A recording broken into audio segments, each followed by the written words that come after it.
everyone. Thank you for tuning in for another episode of Paranomaly Beyond Disclosure. We are a weekly podcast dedicated to sincere, in-depth investigations into the paranormal, supernatural, and the metaphysical, with a special focus on the UFO topic. We take a sincere, analytical approach, thoroughly evaluating each case and its implications. Our discussions go beyond the surface as we engage with researchers, investigators, and experiencers to explore the deeper layers of their testimonies. We strive for high-resolution analysis, carefully examining evidence, patterns, and perspectives that challenge conventional thinking. If you're looking for a podcast that seeks deeper understanding, you're in the right place. Please be sure to like and subscribe and follow to receive notifications when new content is made available. You can also visit us at www.paranomalypodcast.com for more content and information, including all our social links. Thank you again for watching or listening, and we hope to see you on the next episode of Paranomaly Beyond Disclosure.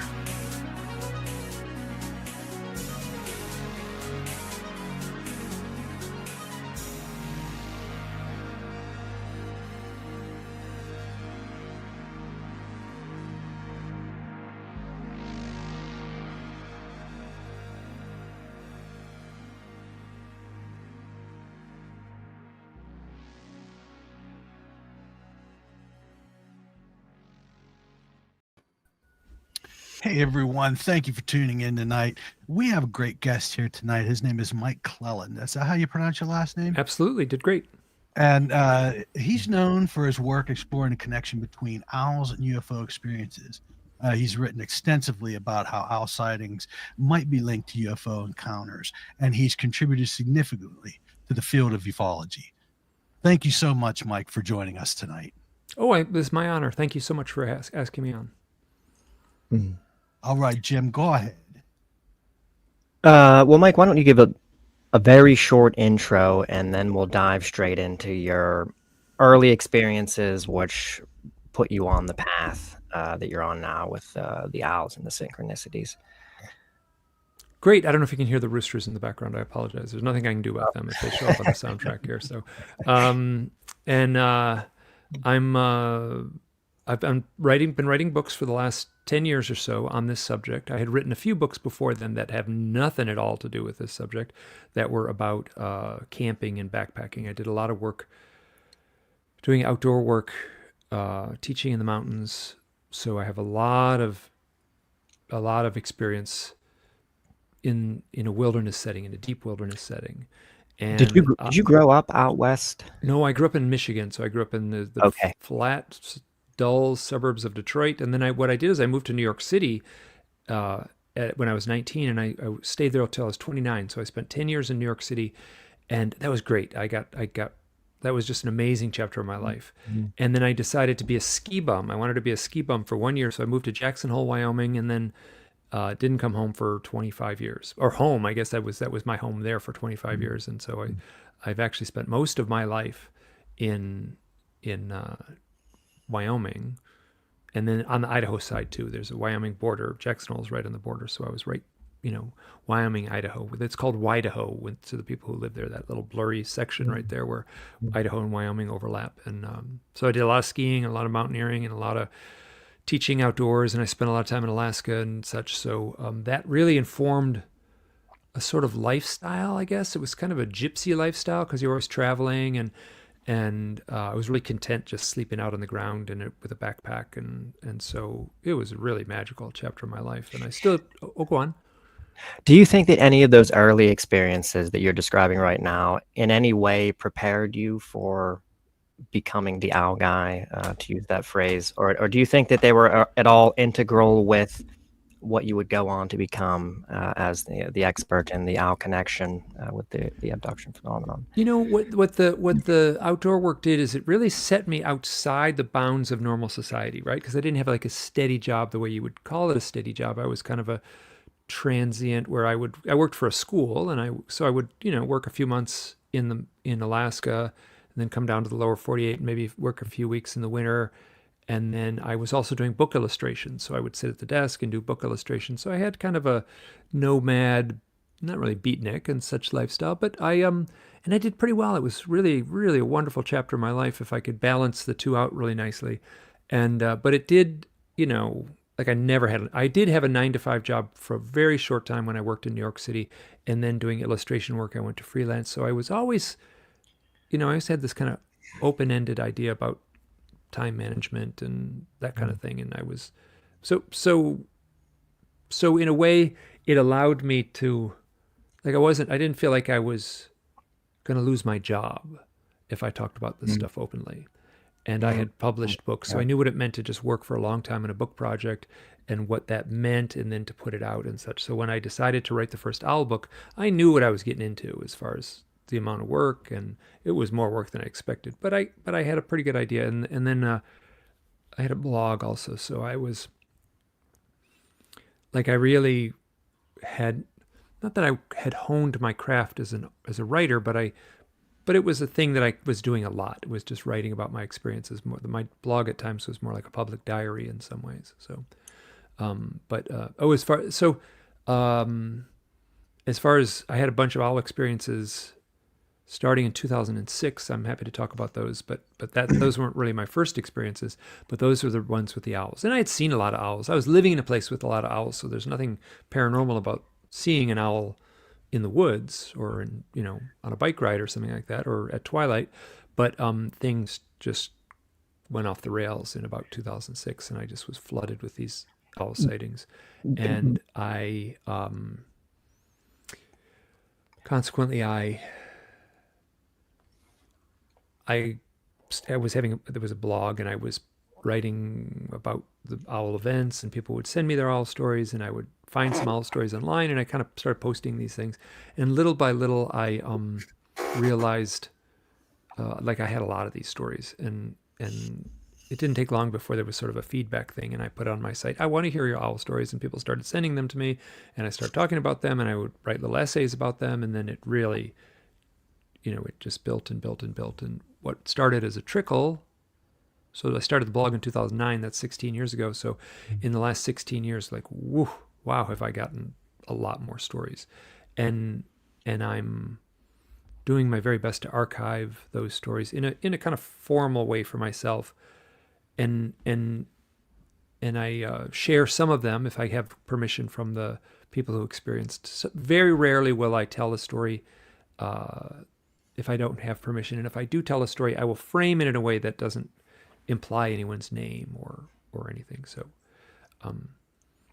So did you, before the 2006 experiences with Kristen, did you have an owl experience before that time that you, in retrospect, look back on, like an unusual owl experience that you look back on in retrospect thinking that that was part of this, that was part of or were all your owl experiences prior to that point just typical sightings? Typical sightings. There was an owl that I lived on this long road in around 2002.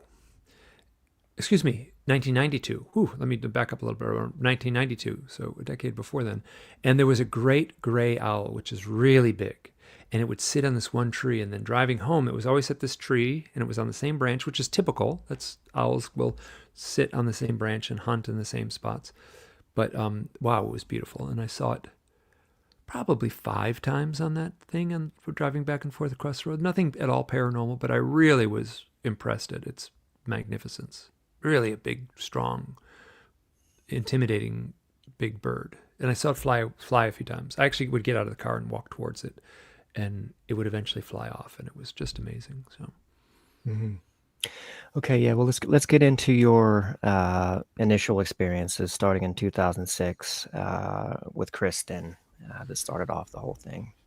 So I've told this story a lot, and I can go on autopilot. So you just jump right in, and you're not going to hurt my feelings if you have a question in the middle of all this. So 2006, I was fully working right around that time. I was like full throttle working for the school, working for the outdoor school, and I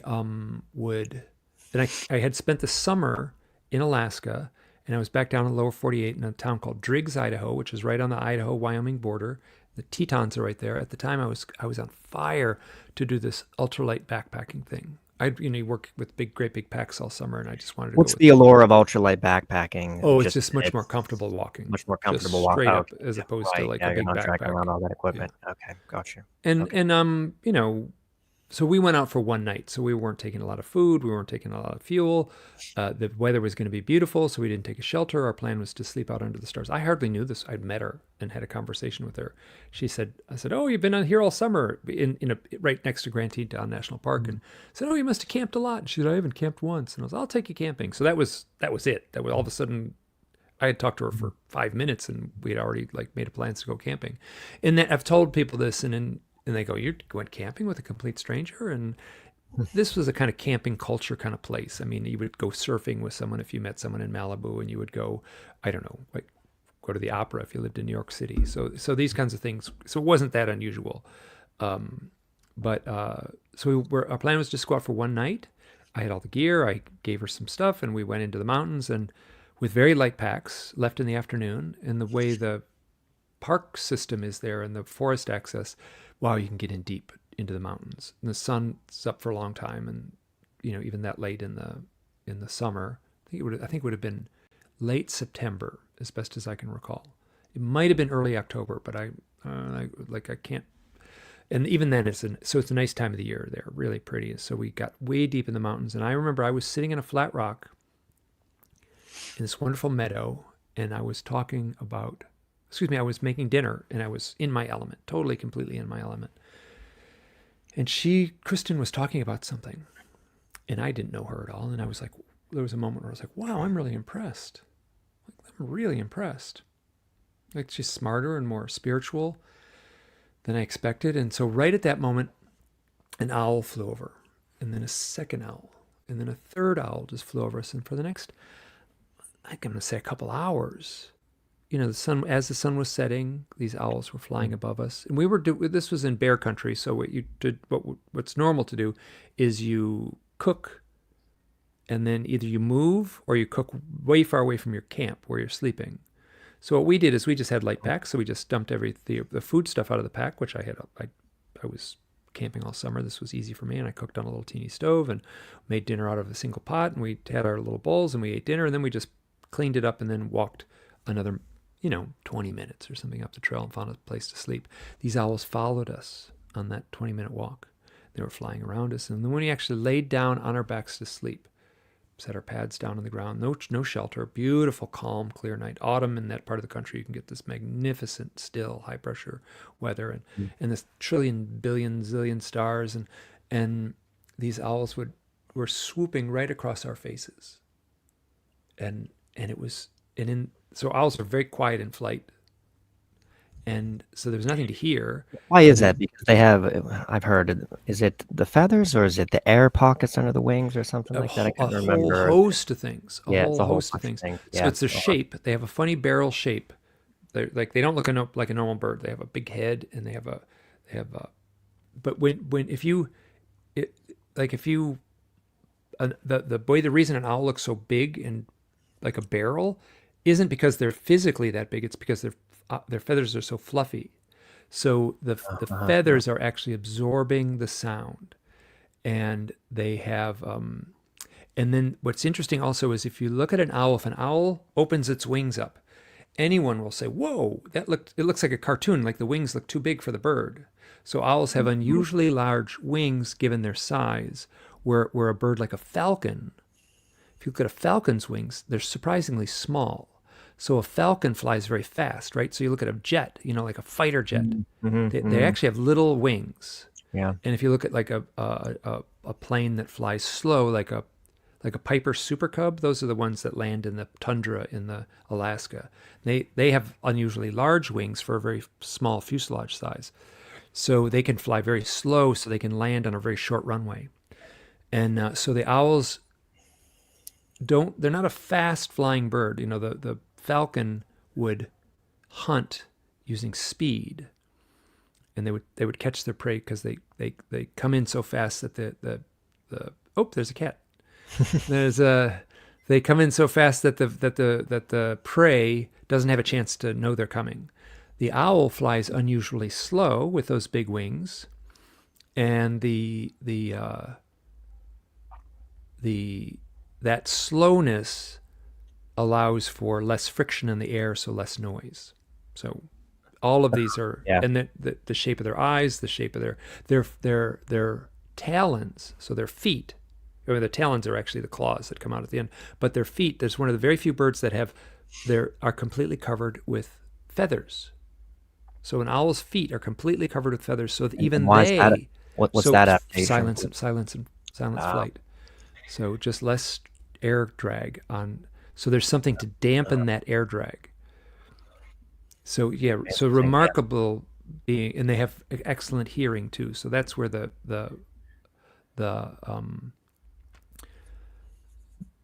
as a predator, their silence and their excellent hearing. So here, we kind of jumped aside, but so owls fly in the forest in what we would call complete darkness. So their eyes are big; they can take in a lot of available light, or very slight amount of light. What we would call complete darkness, the owl is completely comfortable in. It's flying in the forest between the trees, between the branches, completely comfortable in what we would be unable to see anything. Our eyes simply are not equipped to be in that kind of darkness. And when they fly silently, they are listening for the sound of a mouse in the forest floor. So they're not looking for the mice. They are listening for the mice.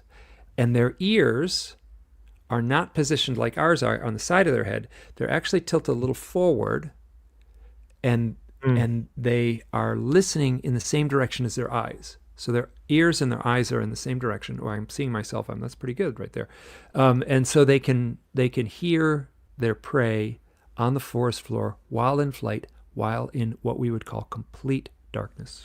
So they're like a highly refined example of evolutionary sophistication. So yeah, really impressive animal.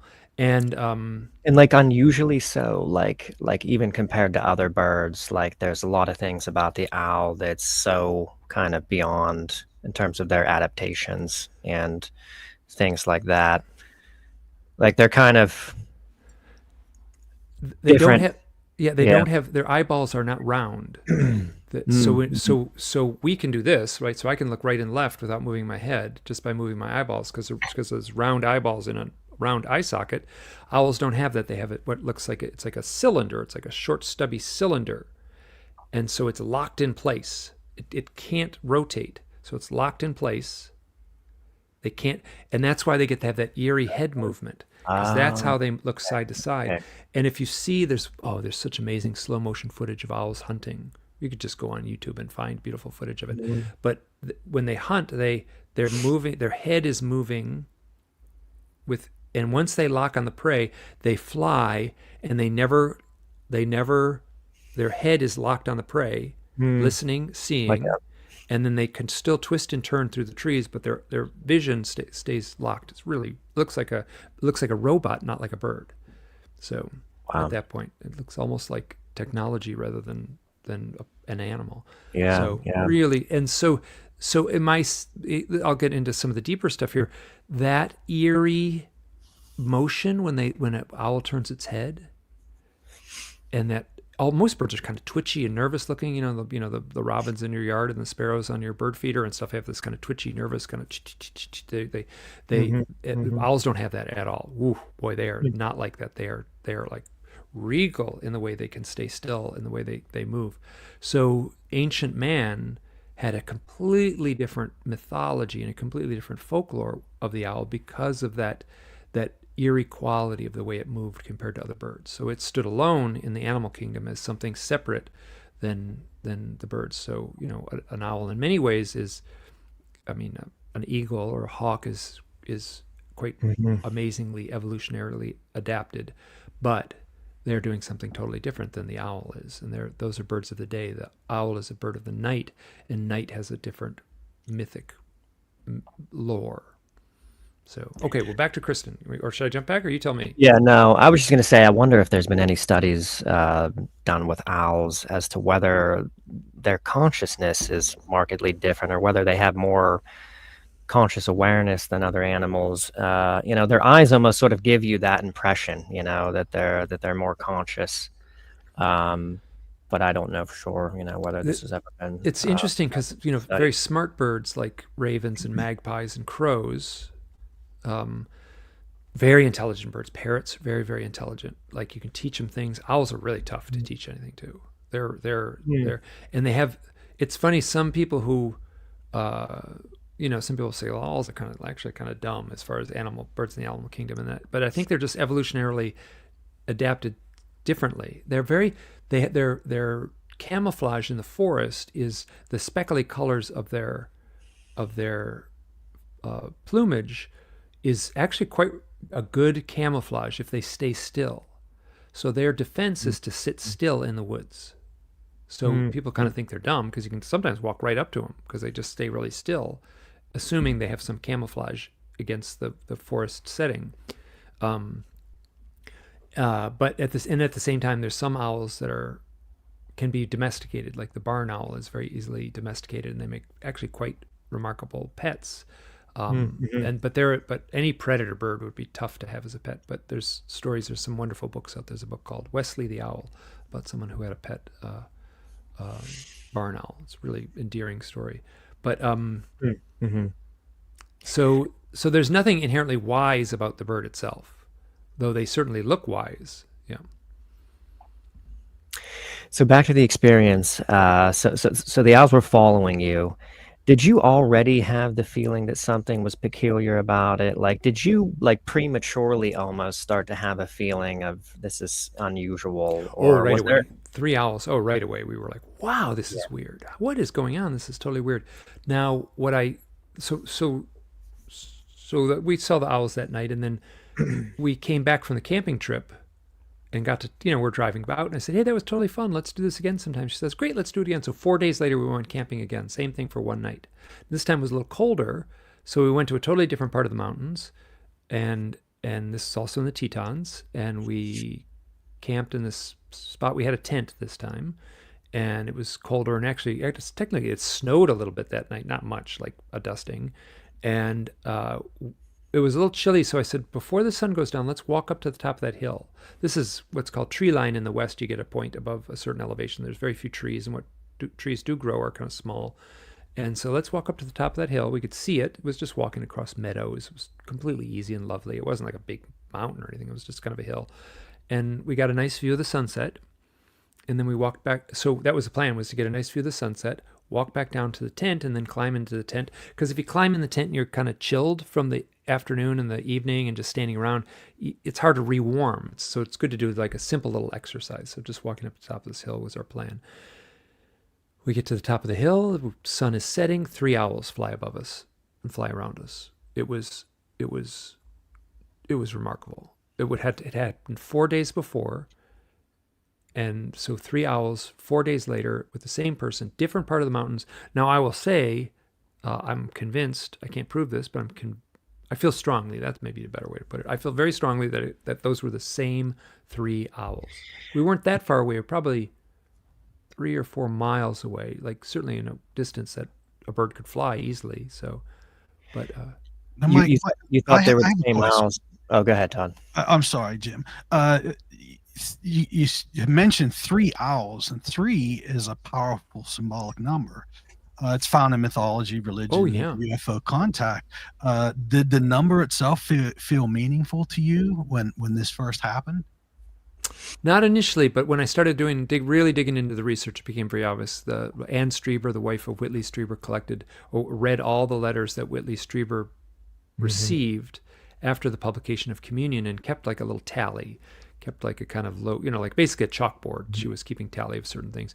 And then she said, like, these experiences, the beings, the visitors, the gray aliens, almost always come in groups of 3. So that was something that seemed eerie. Now, when I saw those owls both times, so the second time with Kristen, they were much closer. Like, they were much more bold. They landed right at our feet, as opposed to landing off in the distance somewhere, or instead of landing on a branch way over there, they landed on the branches right next to us. We were at high elevation, so the trees were kind of scrubby and low, more like bushes almost, but they were landing right next to us. They were landing at our feet. I could so clearly see Kristen's expression. She had this like this, oh my gosh, kind of expression on her face, and we were both like, wow, this is so cool. And it was really wonderful. Like both nights, it was really powerful. The second time was so much more intense than the first night. And these were what's called short-eared owls, and they're not very big. Maybe a big one might be 10 inches tall if it stood up. So they're not, they're not huge birds. And they were cute and curious. And my assumption was that they were, this would have been the autumn. So owls fledge, they leave the nest in the spring. So this may have been a set of siblings that had just spent the summer traveling together after being born earlier in the season, very in the early spring. And this would have been late summer at this point. So they were only several months old at that point. Now, here's a little detail that's interesting. In my mind, both times, I'm looking at these real owls doing normal owl things in a way, just flying. Both times, as in the first sighting, the four nights before, and then the night with the second camping event with Kristen. The owls. I heard a voice in my head that said, "This has something to do with the UFOs." So it is a co-joined owl and UFO experience, except that the UFO part was nothing more than a voice in my head. It could have been my own voice. I had been reading UFO books. I had a good working knowledge of these experiences. But it felt different in some kind of way. There was a difference between your normal thoughts and this thought. It felt like a declaration. Yeah, it was different. Let's just linger on that a little bit longer. Was it in your voice in your head? That's a great question. I wish I could answer that. Yeah, I really don't know. It sure could have been. And this is, I kept a diary entry at the time, and I wrote it down shortly after the event happened. I published it on my blog, and I left that part out. I've since put it back in. I wouldn't have said it. It sounded so corny, or like it's so out of bounds that I wouldn't have put it in initially. But it was within probably 2010 or so. I bet you I put that line in. And then also anomalously,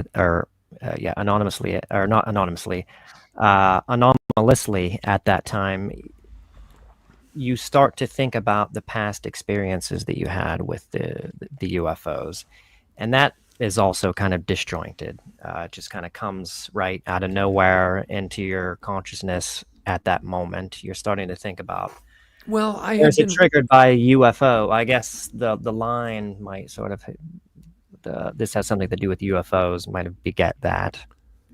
So somewhere around 1990, which would have been 16 years before, 2006 is when I had the experience with Kristen in the mountains. So I had started reading UFO books. I'd pick up a UFO book here and there, and I found them fascinating.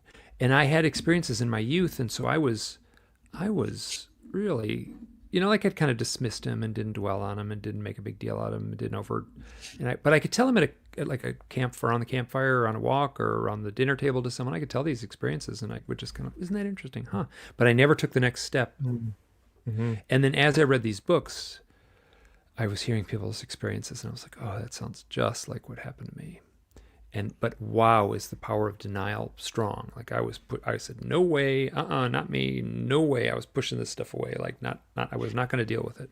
And typically, it seems in those cases, with abductees in particular, that disinterest is unnatural. That disinterest is a product of the influence from whatever it is. There's this weird kind of, even though you've had even a really extraordinary sighting of something, or something really weird has happened, following it, you're like unusually, oddly disinterested in thinking about it or talking about it.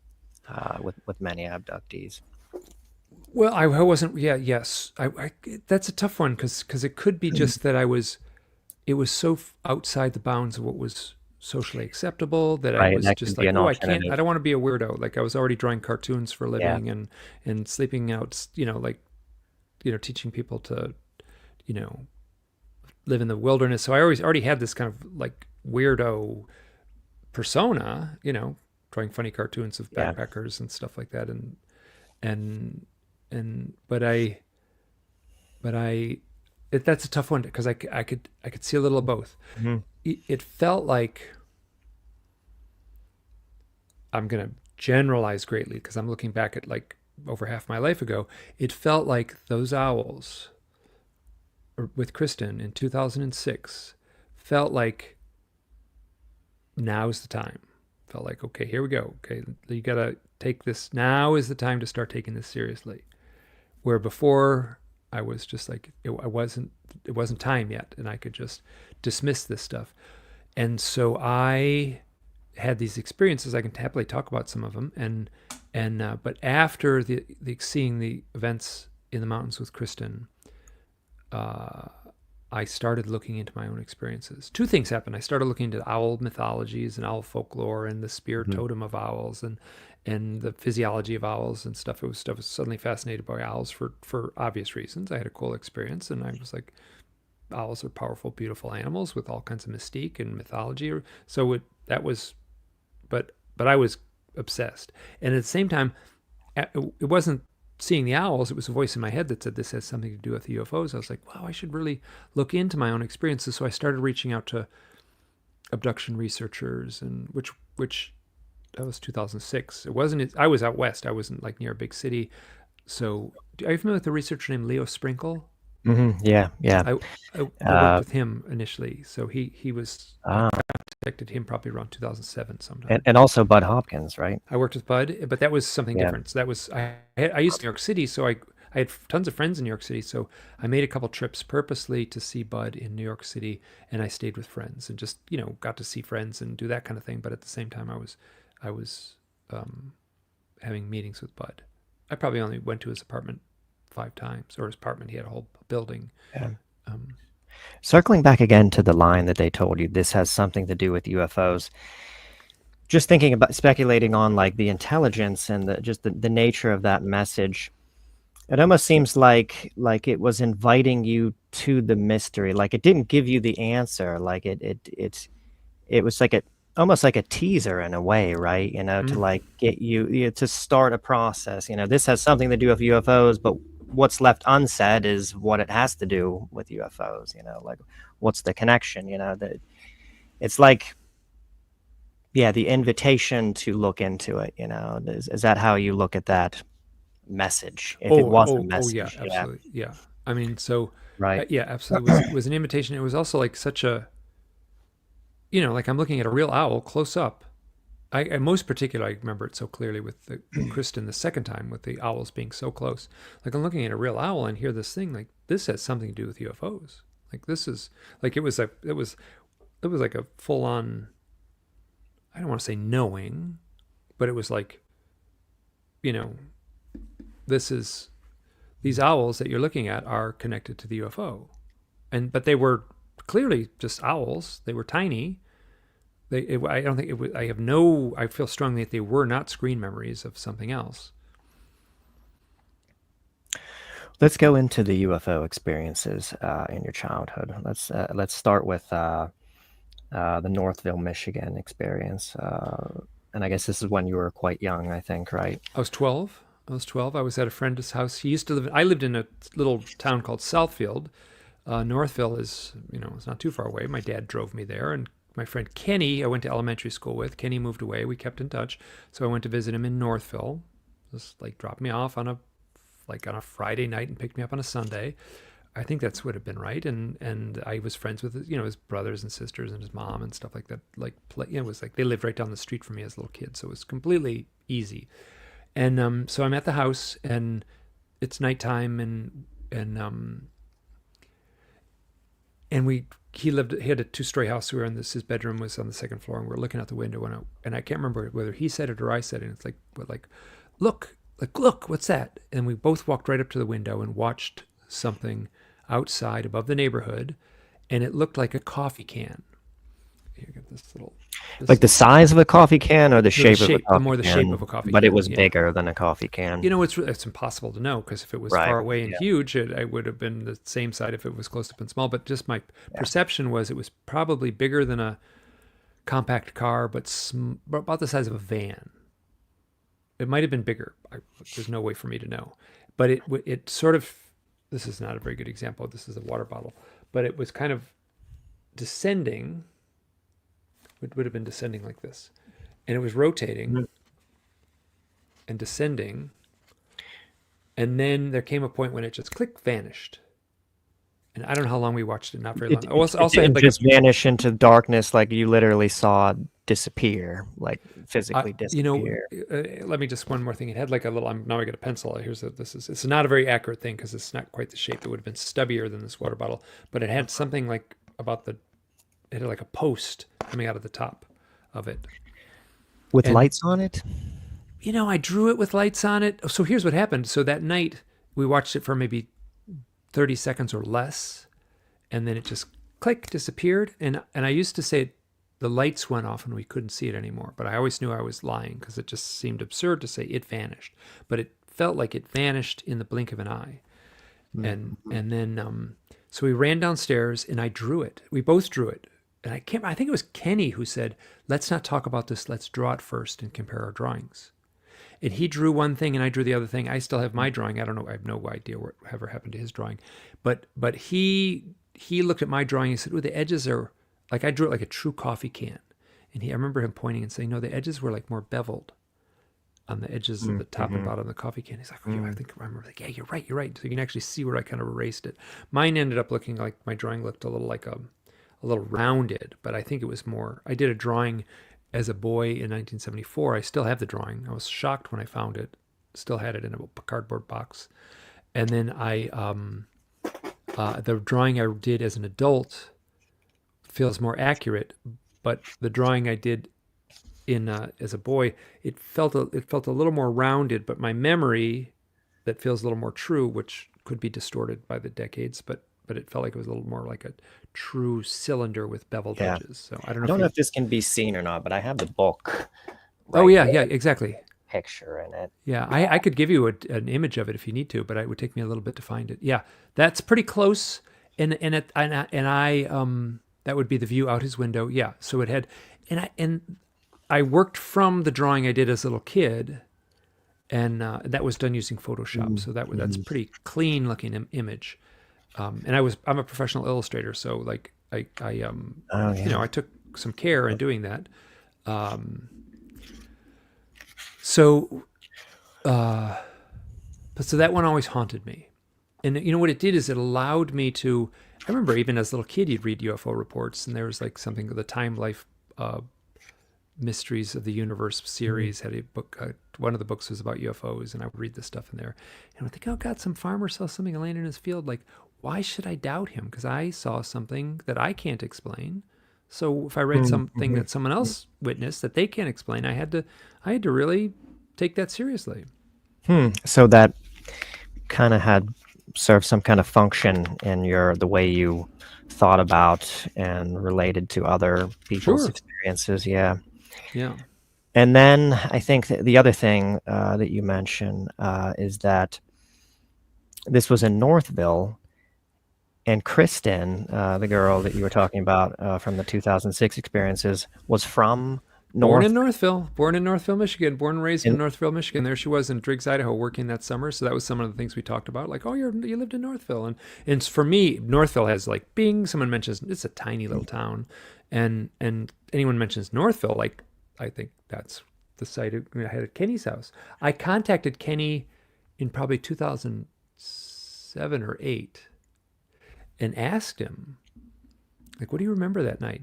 And I hadn't talked to him since we were like kids. I mean, it's 30, so I would have been close to 40 at that time. So it would have been 30 plus years or somewhere around there. And he said, oh, I don't remember anything. I don't remember anything at all. And then he got back to me, he called me up later, and he said, talk to my mom. And she remembered us coming downstairs and drawing and we were all excited. She remembered us drawing the pictures on the kitchen table that night. So she remembered not seeing anything, but she remembered our excitement and drawing that night at the kitchen table, which I thought was an interesting form of subtle confirmation. I guess it's not nothing's like, how do you confirm anything when you're dealing with a mystery like this? Yeah.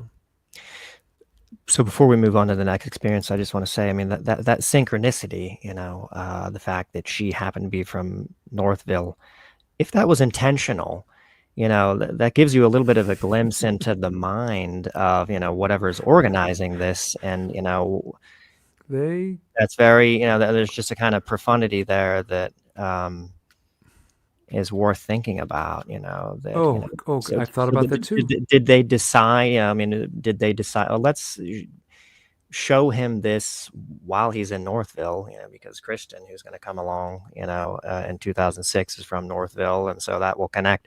I mean, we have no idea, exactly like the thought process of whatever this is, but that's the kind of implication that there was some planning of that in order for that dot to connect.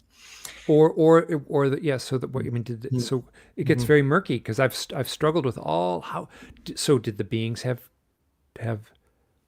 psychic knowing? Could they just know what was going to happen in the future, or did they plan it out? Right? Did they very carefully say? I mean, Kristen wasn't even born that would have been 1974. She wasn't even born yet, so they had to plan about someone who wasn't even born yet. Right. And Kristen and I are still pretty close. We talk all the time not all the time, but we talk, often on the phone, and we talk about records and music and yeah, she lives back in Michigan. I'm presently up near Seattle, so we're real far away, but we text and send pictures of, cats and stuff together. So she's got dogs, so I'm constantly commenting on her dog pictures and such. So it's a genuine. So yeah, those details are the things that, like, if it was aliens on a metal spaceship, would they plan 30 years for that one little detail? Yeah, that's exactly it, and that's what I want to get into eventually at some point, but maybe not yet until we cover the experiences. What's the relationship between synchronicity and the UFO phenomenon? Are they at the source of the synchronicity? Are they the ones? They could be. I mean, thinking of like Michael Shermer's variant of Arthur C. Clarke's third law, which is any sufficiently advanced extraterrestrial intelligence is indistinguishable from God. They could be the ones, right? They could be the ones organizing it, or is it more fundamental than that, and they're just connected to it, or they're aligned somehow with the cosmic mind that is really the progenitor of that? But anyway, okay, let's move on to the next experience, childhood experience of, I don't know if that's the missing time event, I think maybe. The missing time event. So I would have been, again, 12 years old, and this would have been in the neighborhood where I grew up, and I would have been in middle school, probably 7th grade. I figured it out very formally at one point. It's either 7th or 8th grade. I can't remember now. And so I would have been 12 years old in 1974. Now, there was a television show called Kolchak the Night Stalker. I don't know if either of you remember that show. It was a great television show. Oh, it shows up. You can probably YouTube episodes of it, but it was a precursor to the X-Files. Chris Carter said, the reason I made the X-Files is because I loved the TV show Kolchak the Night Stalker. And it was about zombies and vampires and ghosts, and they had one UFO episode and stuff like that. But it was only on for one season, and it was on Friday nights at 10 o'clock. So on Friday nights, in the autumn, we would all go to the football game at the high school.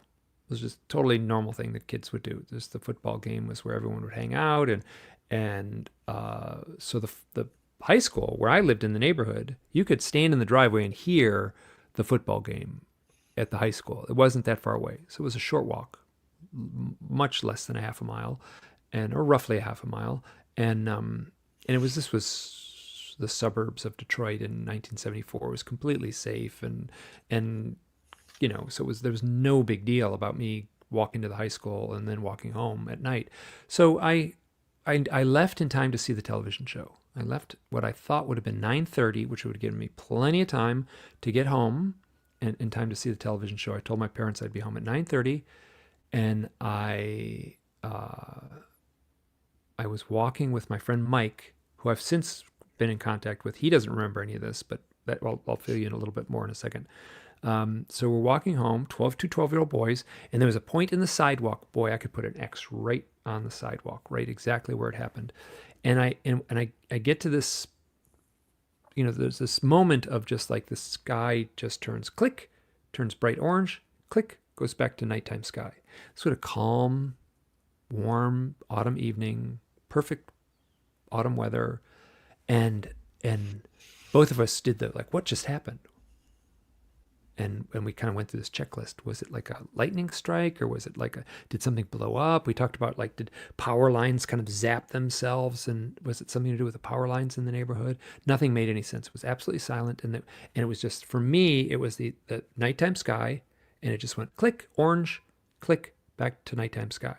But it was like this rich, warm, radiant, iridescent orange, and it was really jarring. So we talked, and I got home. And he lived a little further in the neighborhood, so he said goodnight, and he walked on. We had a few more blocks to go to his house, and then I walked in my door. My parents were both waiting for me, and they were like, "Why are you out so late?" They were angry. "What are you mad at me for?" It's like 9:30. I told you to be home at 9:30. I left the football game just a little bit ago. It's 9:30, and they pointed at the clock, and it was 11:30. Which didn't make any sense at all. This was way before there was a term like missing time. I had no idea. And I was like genuinely bummed I missed this television show. And then at the same time, I was genuinely like, what are you mad at me for? I didn't do anything wrong. I left at 9:30. I could not explain why it was 11:30. So it's either, I'm very cautious to say, so my best guess, it was between an hour and a half and 2 hours that I cannot account for. Which is right dead center of the average length of a missing time event. Which, boy, I'm aware of that now, But at the time, it didn't make any sense. Oh, so the next Monday at school, we're all at the cafeteria. I remember this, and it was like a circle and all the boys, and it was like me and Mike and then a handful of other friends. And I said, can I swear on the show? Oh, yeah. Okay, you can say, okay. So okay, I just have to ask. So, it was, and so we're around the cafeteria table, and I said, hey, something weird happened on Friday night. And then my friend Mike blurts out, he said, yeah, we saw a UFO with fucking lights and everything. And I was like, whoa, like I didn't see a UFO.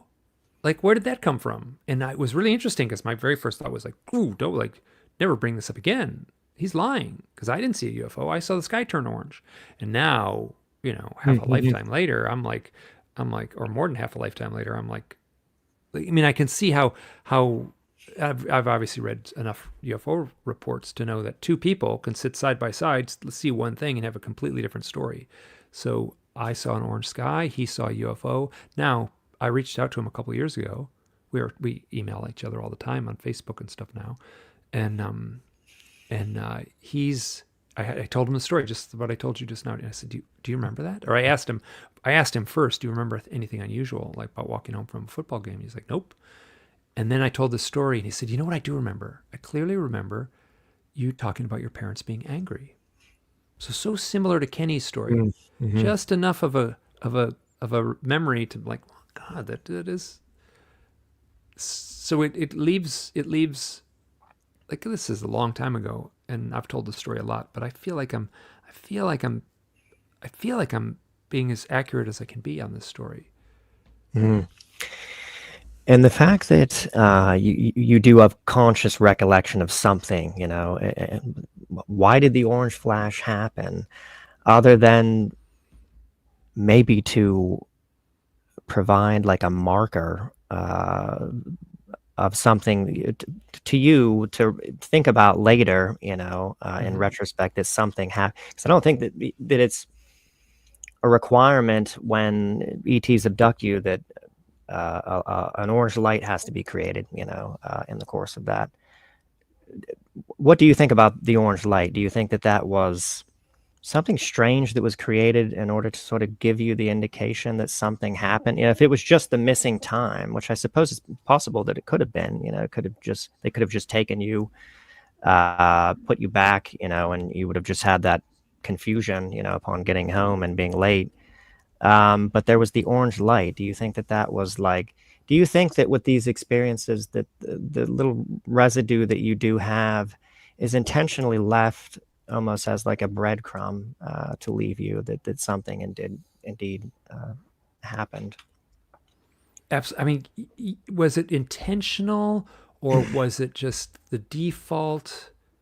Because if they're technologically advanced enough to snatch me, so I'm speculating because I don't really truly know what happened there. I've Right. looked into other experiences but I mean, are they technically evolved enough or psychically evolved enough? Maybe that might be an option too, where they could snatch me away and put me back in the same spot. If they could do that, why don't they do it without any marker? Why should I remember anything at all? Couldn't they erase that? If they can erase an hour, an hour and a half, 2 hours, can't they just erase a little extra minute at each end and then like make it seamless?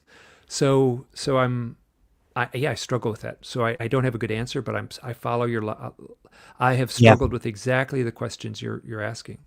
Yeah, it seems like maybe why they would want to leave you with a breadcrumb, to later in retrospect when you're more mature and able to maybe integrate the knowledge that something happened, is because that when you do, and when you go through regression, if that's what you do, and you uncover the experiences, you process that trauma, and then you go through the transformation, that John Mack was keen to point out. Oh yeah. There was Yeah. always that kind of profound transformative effect once the abductee confronted their experiences and processed that and remembered what happened. So I've always wondered if the breadcrumbs are left so that that you had an abduction event, so that you at some point in your life revisit that, so that you process the trauma and maybe go through that transition. Maybe, I don't know. But So if here, let me just. This is a little bit extra, and I could always tell two stories. I could tell you the orange flash story, and then I could also tell a missing time story. And I thought those were two different events. Like as I grew up and I was an adult, and all, I'm looking back, and I'm like, what about those? And it felt like two different nights, two totally different nights. And I watched. I got a VCR, a big clunky VCRs, and I got it of the X-Files. They had it at the gas station, the full X-Files, the original series. I got the very first episode, and I put it in my VCR player and watched it. I'd never really watched it in order, and so it was nice to see the very first episode. And at the end of the episode, they had special DVD extra, an interview with X-Files creator Chris Carter. And he's sitting there in this director chair, and he says, I created the X-Files because I loved this show as a child. And he said, the show I loved as a child was Kolchak the Night Stalker. And I'm sitting alone in my little cabin in Idaho, and he says that. And it was like these two memories just went boom. They were no longer separate. There was one memory. And I was like, holy shit, this is the same night. That was the same night. And I had such a strong emotional reaction. I feel like I walked around the house like a caged panther or something like that, just like I thought I was going to go. I thought I was going to crack. I was so anxious because of that one little detail, and so the emotional power of that, and then some synchronistic events that line up around this event. That I just can't. I'm at this point now. I feel very strongly that I am correct. That was one night, not two nights, and that I had disassociated pieces of that event, so it seemed like two events. And I also say I was 12, right? And I had there was no paranormal UFO type stories that matched that I had any knowledge of until decades later, when this literature started emerging.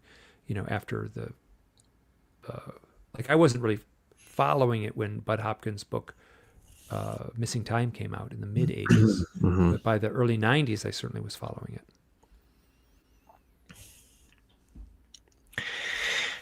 So the other experience that happened when you were a child was the one that you had an actual sighting of what seemed like alien beings. Why don't you go into that That's the one? one out the window. That was, I think it was the one in rural Maine in Yep, I '93. was 30 Yeah. at the time, so I was fully an adult at that point. But I Oh, was so that's right. just yeah. So here, there's a so let me add one detail to that, which I was I had been, and I'm very open with this, so I got no problem talking about this, and I'm open about it in the books and in my life and stuff. But I was severely depressed at that point in my life, and like bad.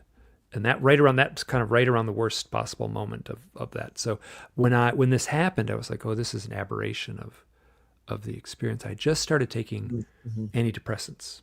So I was like, oh my God, is this like a depressant hallucination? Is this so there's all these, like, it gave me permission to have all these outs. Was my emotional level just all scrambled up, and it just created this nightmare. And so this is what I went through when I attempted to process this. Like, I had to factor all that in. I was living alone in this little house in Maine, and it was wintertime, snow on the ground, and it was either January or February. I can't quite figure it out. So I don't know. I can't give a good answer to when it was. I suspect it was probably late January, and of 1993.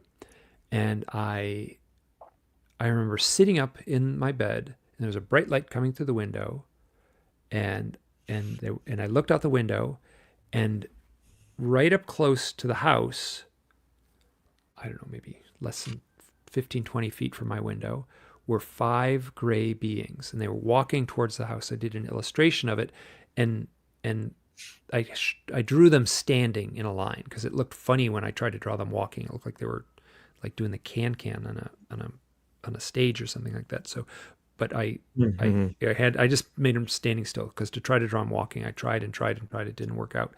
And the beings were approaching the house, and behind them was a bright light. Yeah, there you go. Yeah. So that's pretty accurate. Including there's a funny little dinosaur on the windowsill, which is true. That was really there, and that bush was really there, and that's as close as I could get. So that bright light behind them was probably about the size of a washing machine. So it would have been great if it looked like a big flying saucer. That's not what it was. It was like a bright light, and I heard a voice in my head. Again, could have been my own voice. You brought that up before, but it felt like either a voice or a very clear knowing, and it said, "Oh yes, they're here. Now is the time to put your head on the pillow and shut down."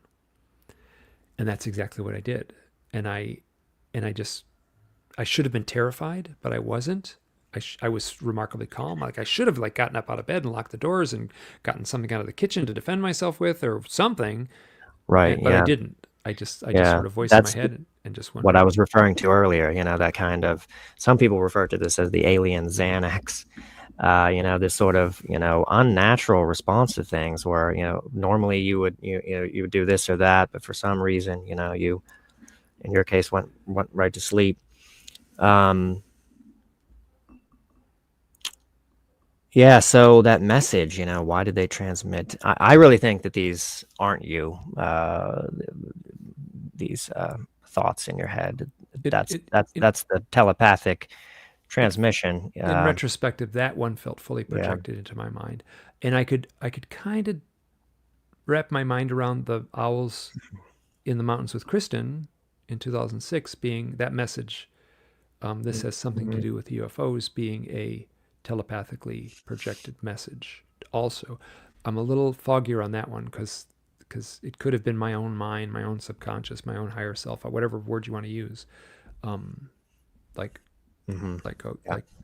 if this is buried in me, then there's part of me that knows, or was. I mean, it gets all very speculative, and you have to go through the process, but you also have to be, or I have to be, for my own sanity, have to be clear, like not to cling to one idea more than the other, because that's, to me, that just feels unhealthy. If I cling to something, then it shuts down the questioning.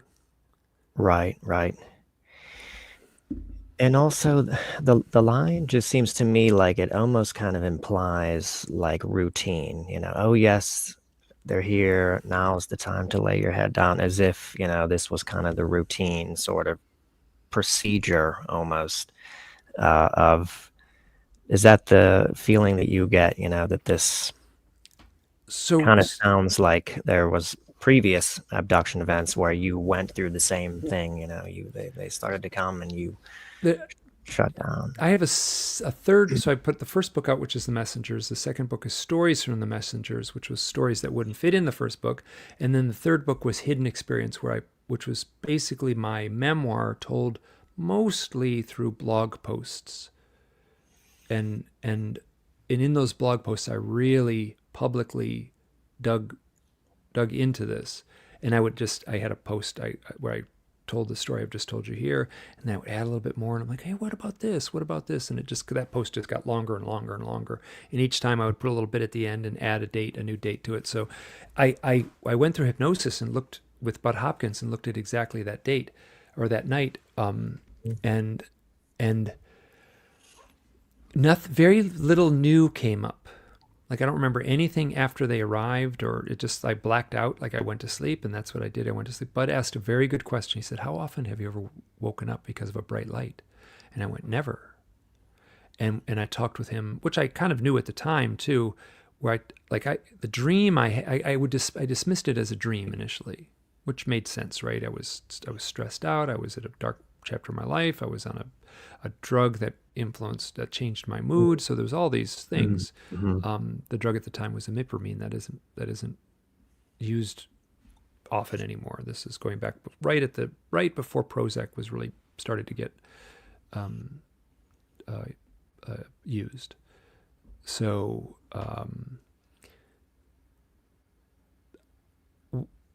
when I did the session with Bud, I had this.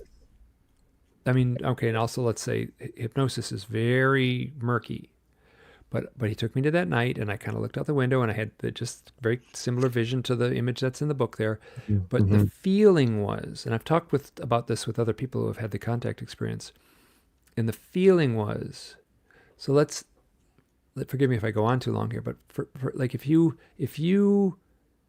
were like a 12-year-old boy, and you had an aunt and an uncle that would come over every year for Thanksgiving. It's the only time you saw them. They come over once a year. They come for Thanksgiving. It's tradition.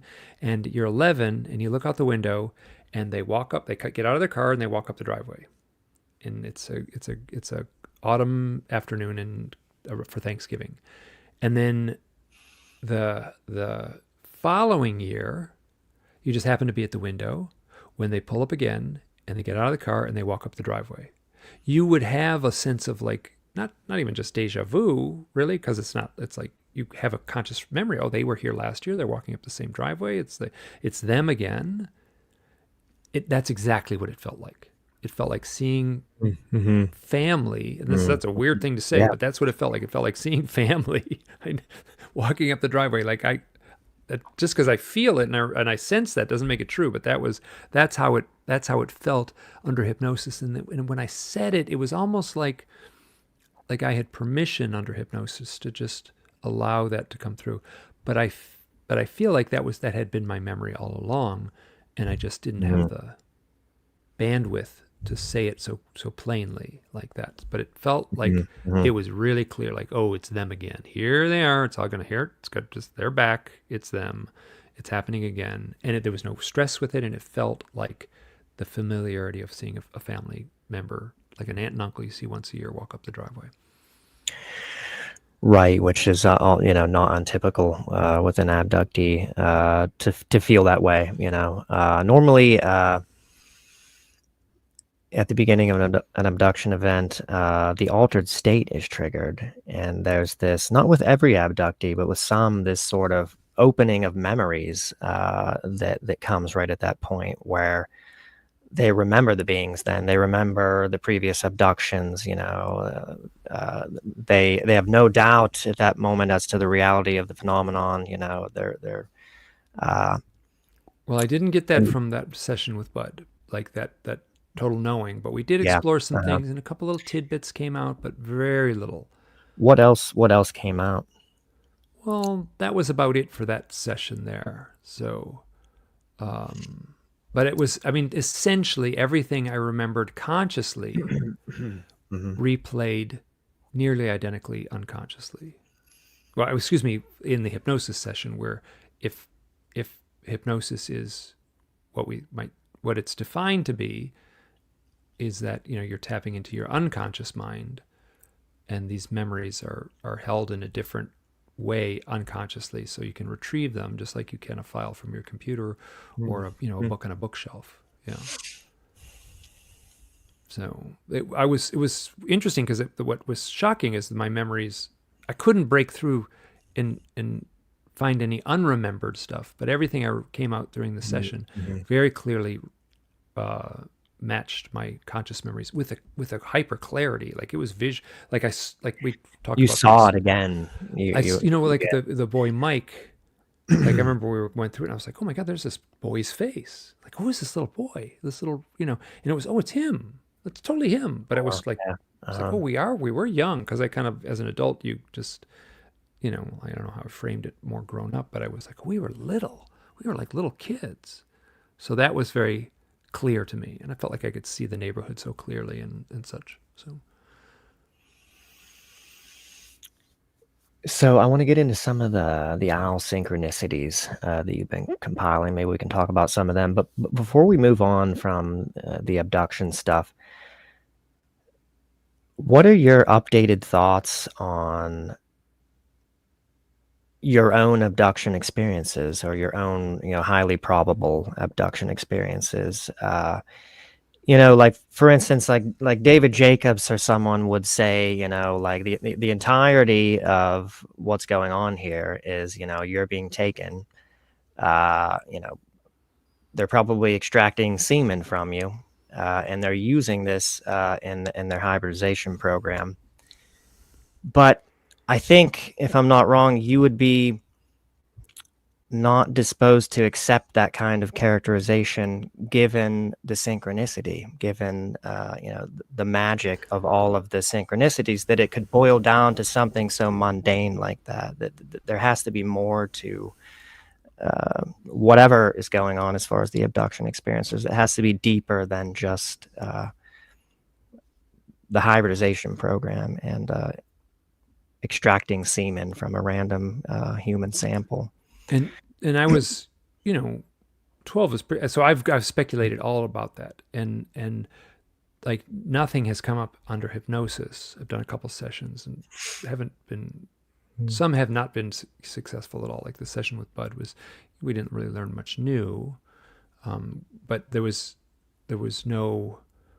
Well, there was one section. I mean, I'm actually, I'm going to ask not to talk about that, because that one is so. There's a chapter in my memoir, which I've tried to talk about that publicly on podcasts. I'd rather people just read it in a book, because it could be so easily taken out of context and sensationalized and stuff like that. So, but that didn't involve anything on board a craft. But there's experiences that, I mean, the sort of ease of exploiting that stuff that you're talking about, the hybridization thing, and then that's an interesting story. I'd rather not talk about it here, just because it's on YouTube or something like that. It would be, if someone just latched onto that, they could retell the story with just changing one or two words, and it would change the dynamic of the entire story. So, but that's fair enough. Yeah. Okay, let's get into Todd. Do you have any questions here, or do you want to get into some of the owl stuff? In order to kind of prepare a little bit for the owl experiencer that we're going to bring on. Do you have any questions, Todd? Oh, not at the moment. I have plenty on my plenty to ask here in just a little bit. Great, yeah. So okay, go on. I just got back from a conference and I talked about owls, so I'm like I feel like I'm up to speed on all this. Do you think, I got the impression from Whitley Strieber's owl experience, that, And I'm not exactly sure how he present day interprets this. I think at the time that he wrote the book, he thought that the sighting that he had of the owl in the window never happened at all, like it was just almost like this implanted memory, like, and it was the one thing that sort of got him on the track of trying to figure out what had happened, like everything was wiped, after his experiences. He just remembered the owl, and that was it. And there was something about it, something about the memory of that owl and the distinct feeling like, I don't think that that ever actually occurred. He looked for tracks, he didn't see the tracks. They What do you should have. think was the function, or give us your thoughts on that particular case, and maybe more broadly on, do you think in some cases the owl is functioning as a breadcrumb? The owl memories or the owl experiences is kind of like this clue that you're left. But what do you think about Whitley Strieber's owl experience? Well, Whitley was at the conference. I got to hang out with him and talk with him. So Oh, I really? brought up his book Yeah. when I gave my talk on the stage, and for exactly this reason. So that Mhm. reference in that book is the very first in Communion, which came out in 1987, which isn't that long ago. That's the very first point in a nonfiction book where I searched hard. Man, I looked hard through the literature, like trying to find it. I had readers who were helping me, and I couldn't find anything before 1987. There's people who talk about deer, as screen memories before Whitley Strieber's book came out. Bud Hopkins' book, Missing Time, uses deer, and he said other animals. I know he's talking about owls, but it just never says owl in the book. I'm sure Bud Hopkins was aware of that. So in Whitley's story, on the night of the 26th of December and the morning of the 27th, so he woke up on that's the night he had the experience in 1985. And then he spent 1986 writing the book, and the book got published in 1987. So he had an experience that didn't make any sense in his mind.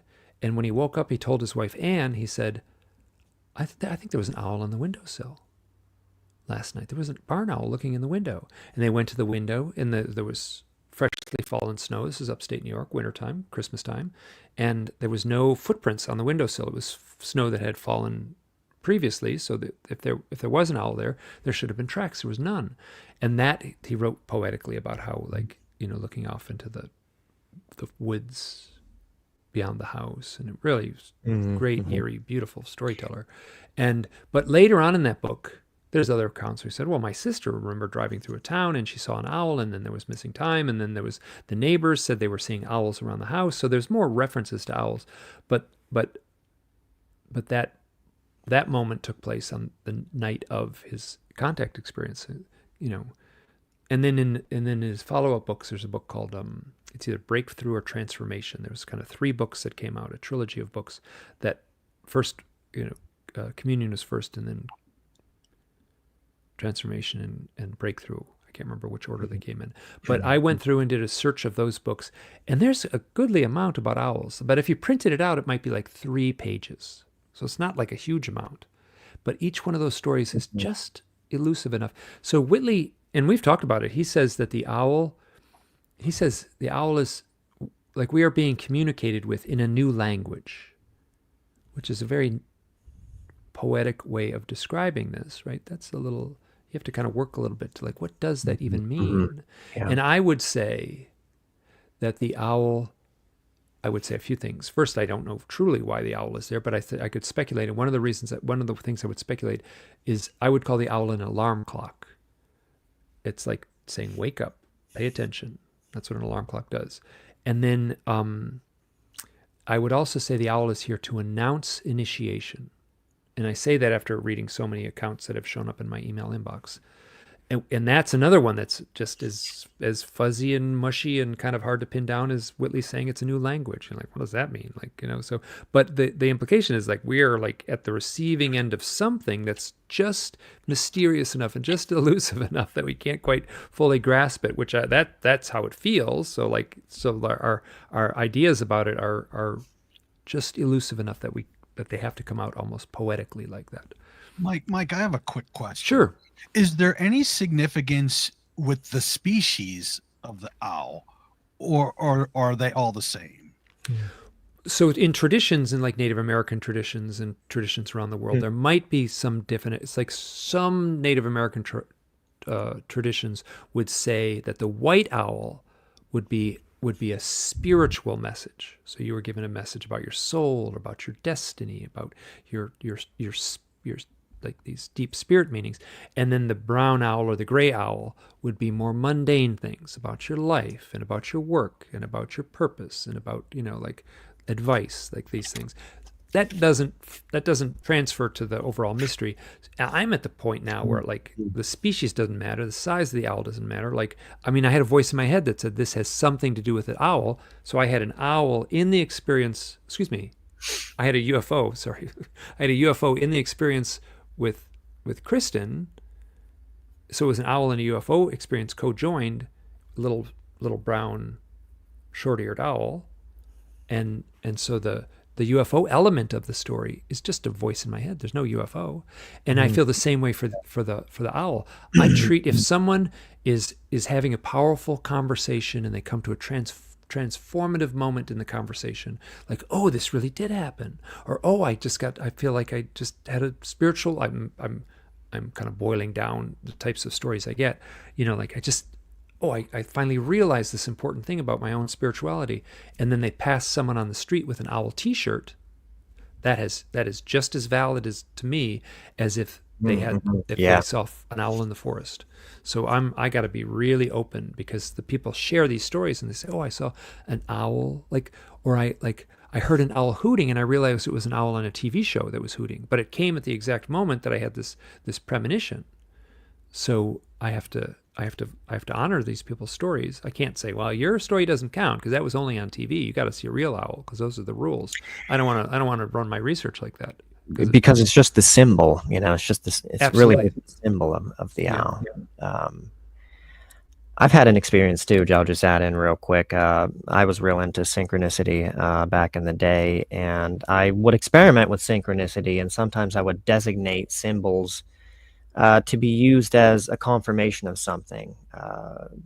This is kind of involved, but just to sum it up real quick, like on one occasion, for whatever reason, I wanted to get a confirmation about whether this or that was true. I don't do this now, this kind of thing. I don't think this is advisable to do, but I asked the universe at the time, send me the symbol of an owl.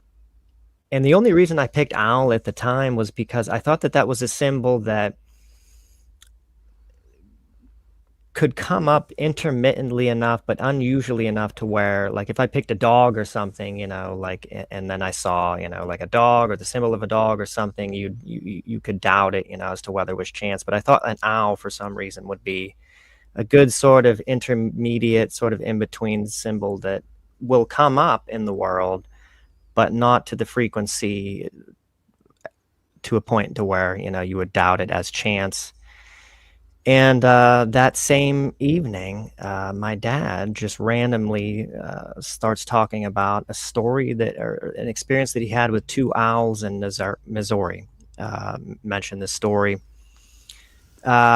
Later on, I walked past the TV and saw, just for a moment, the Trivago owl, the bathrobe clad owl, in those commercials. And then the next day, my niece comes over and has on a bright green t-shirt with an owl on it. And that just could have been chance. And how did it make you feel? It made me feel like it was absolute confirmation. It was just a clear response, to after posing that question. Is this true? Send the symbol of an owl. It made me feel like solid validation.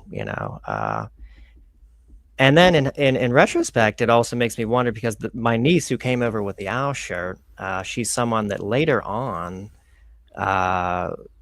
would start to make drawings of herself with gray beings, with like the tall grays.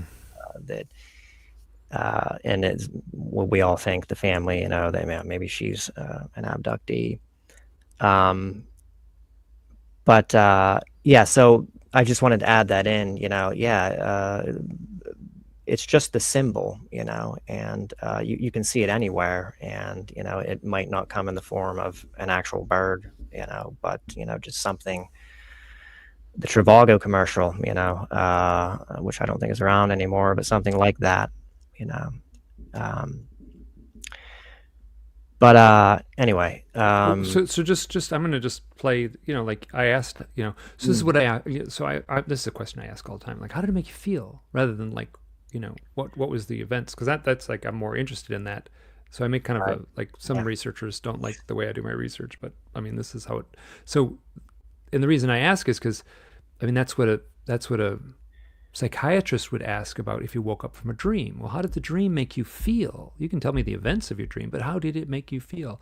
So you had an experience of asking for an owl confirmation or an owl set of experiences or synchronistic events.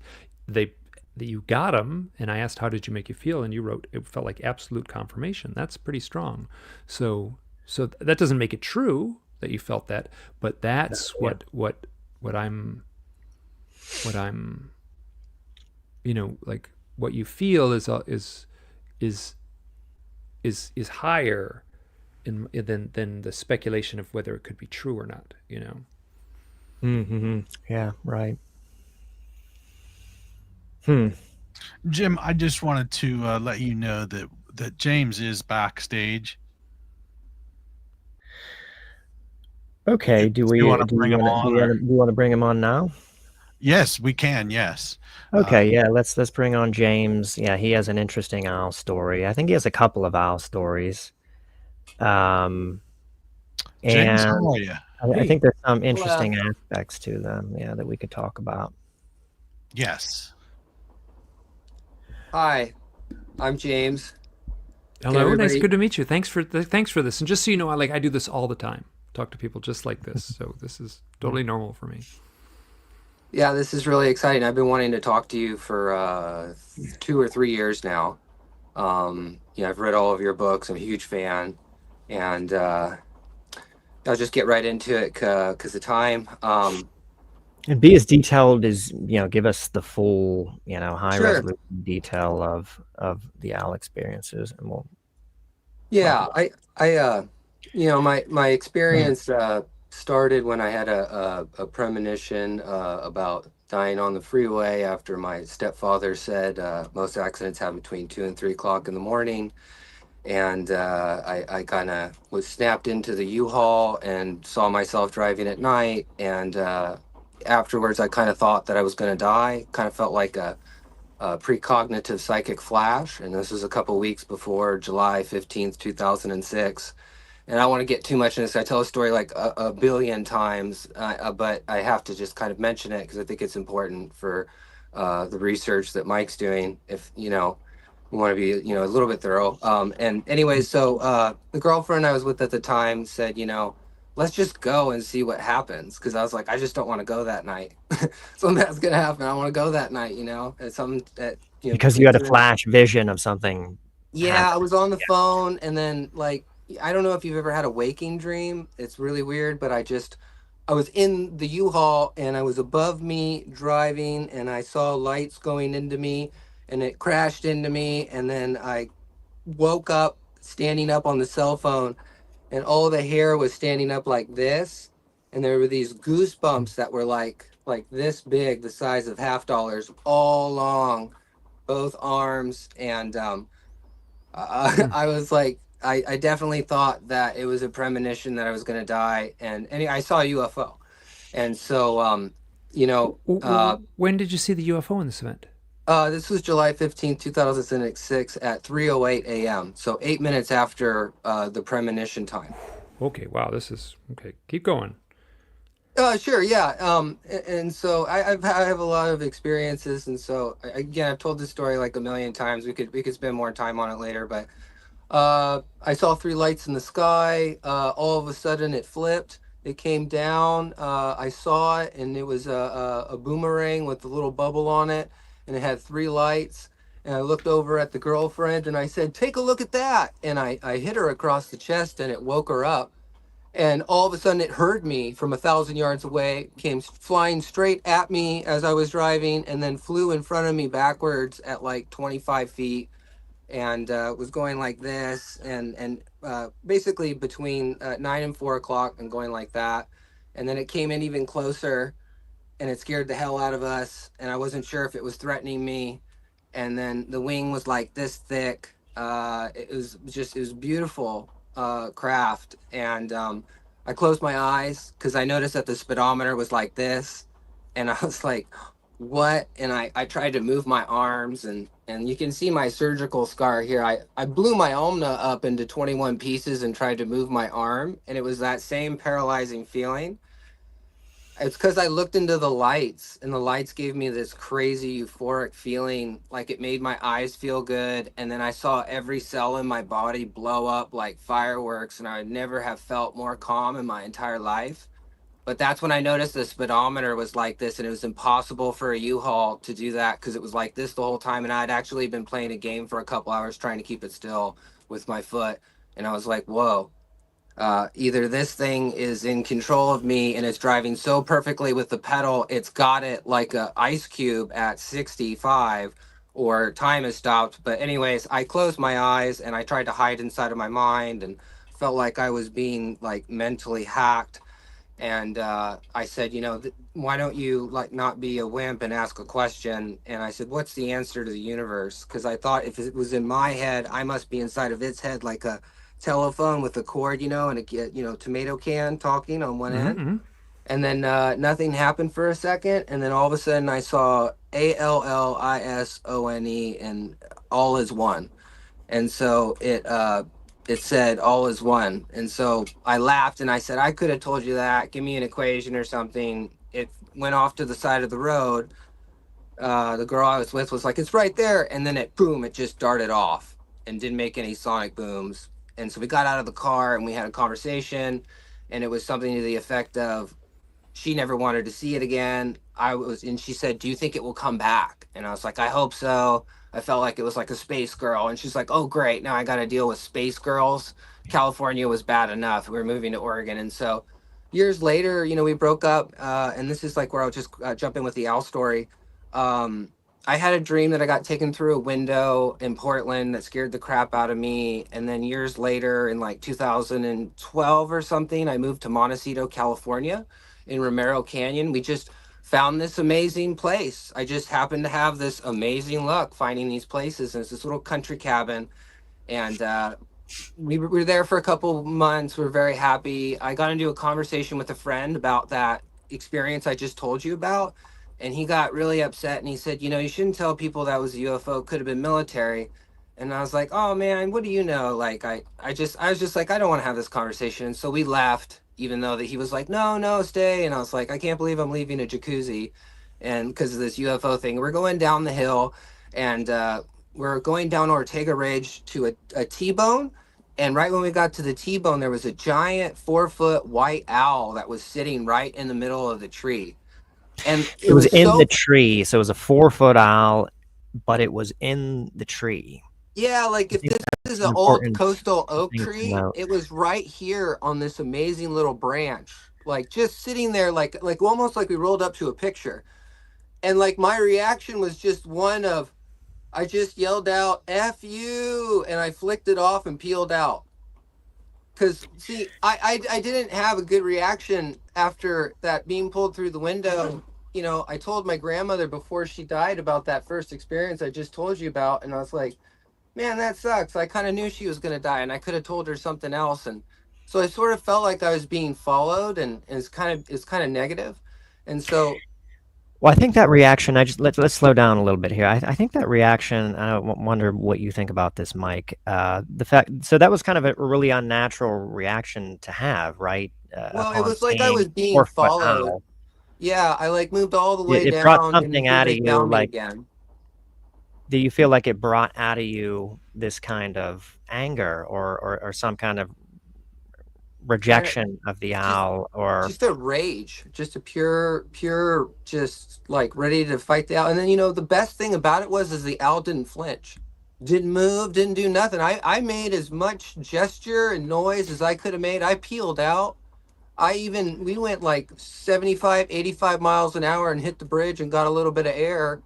We got back to the house. And when we got back to the house, I'd been in the jacuzzi, so it was really hot. And, I drank a ton of water and I needed to pee really bad. And so I went out naked out into the corner of the yard in a place where I'd peed before. And I'm peeing on this rock. And then I was looking at the stars. And like some of the stars, there were these two. And I don't know why, but they felt friendly. I don't know, it's weird.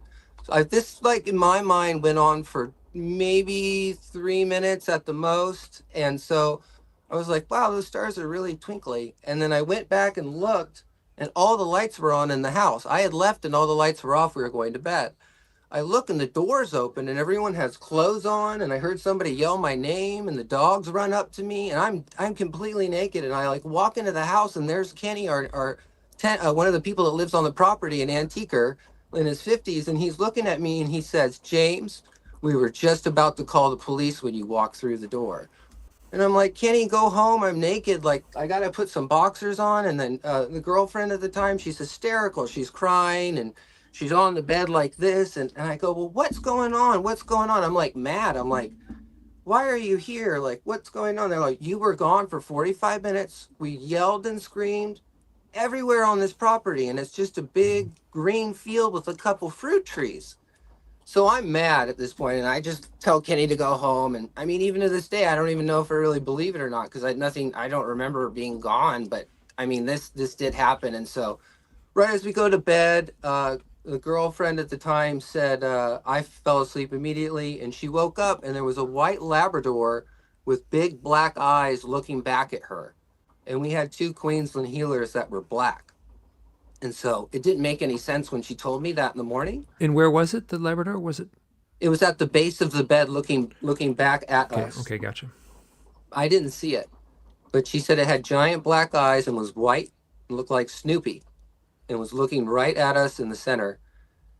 And so I went around and I checked all the doorknobs on the house, and they were all like this. So, right, imagine the door and like this. So all 5 doorknobs on the house were all on its last thread. So they were you're saying the doorknobs were unscrewed and almost. Yeah. And I got in there with a flashlight and kind of measured it with my eye. And I was like, wow, each one was just that far away from falling off.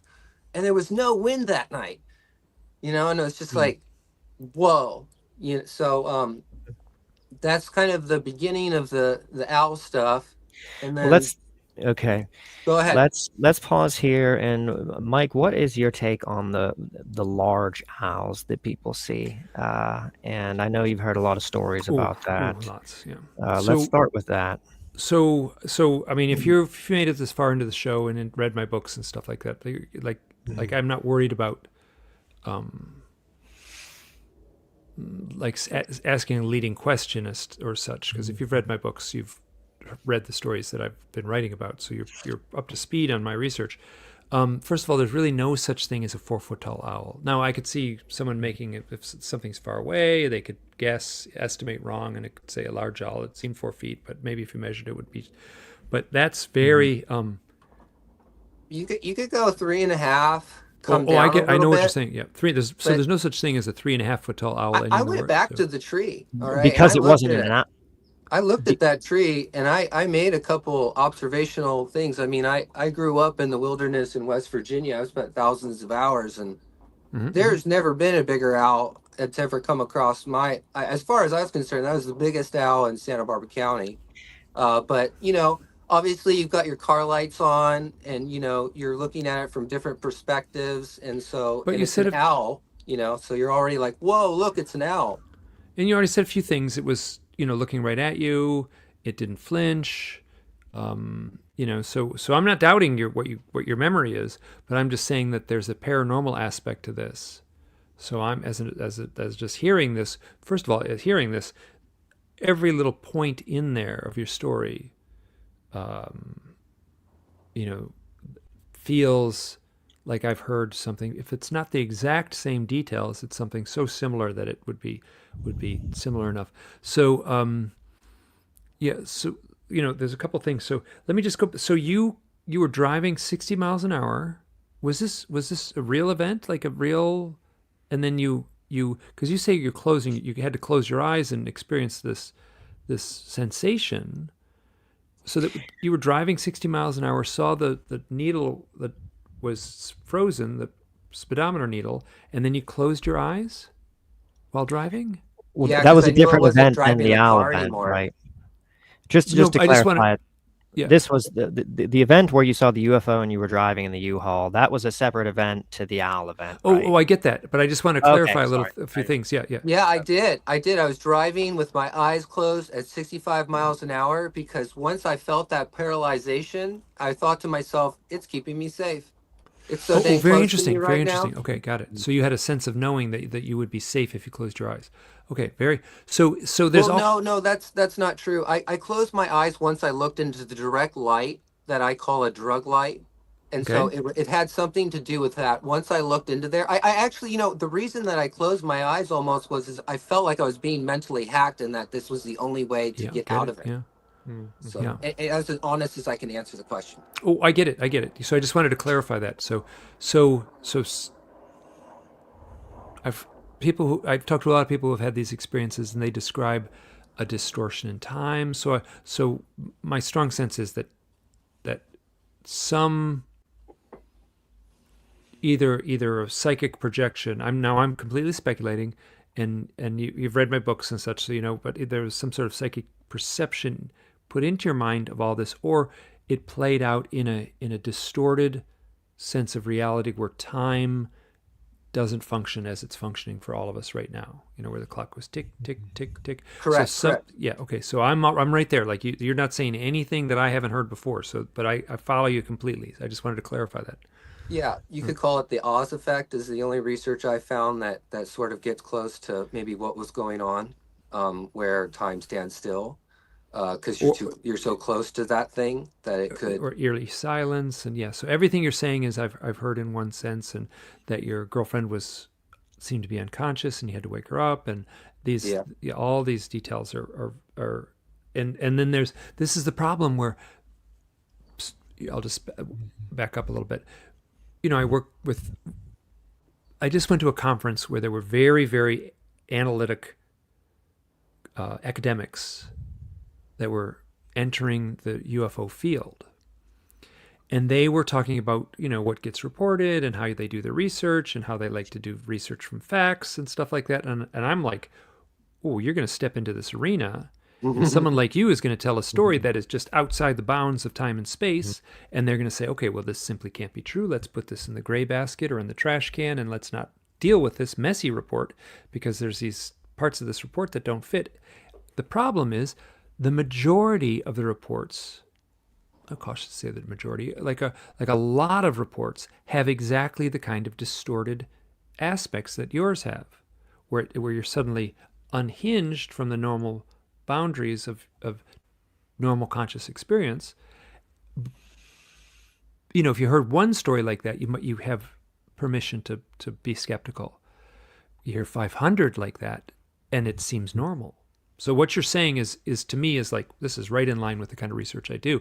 Yeah, to me, like, you're not saying anything shocking to me, but I recognize because I have my own set of experiences that I struggle with. So I recognize the challenge of when it happens to you. It's one thing to read it in a book, and it's another thing totally when it happens to you. So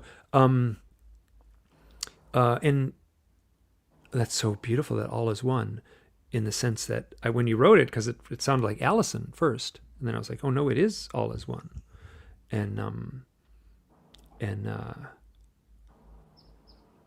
the doorknob aspect is so there. If that falls into poltergeist type activity, right?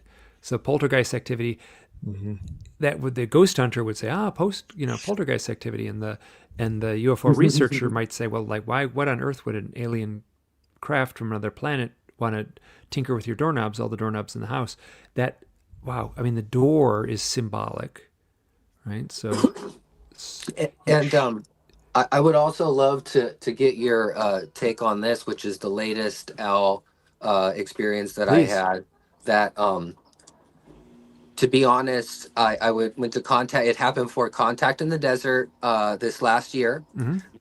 And I told my story about the U-Haul, and then I would try to jump to tell this story, and then people would be like, "Well, you sound like you're paranoid," but this is absolutely astonishing, and you're the perfect person to hear this. And so, um, I was talking to a friend, literally standing right here. I'm in my laundry room here on my property here in Goleta, California. And I was on the phone, and she was telling me a deeply personal story about her mother beating her and why she skateboarded, which was heavy.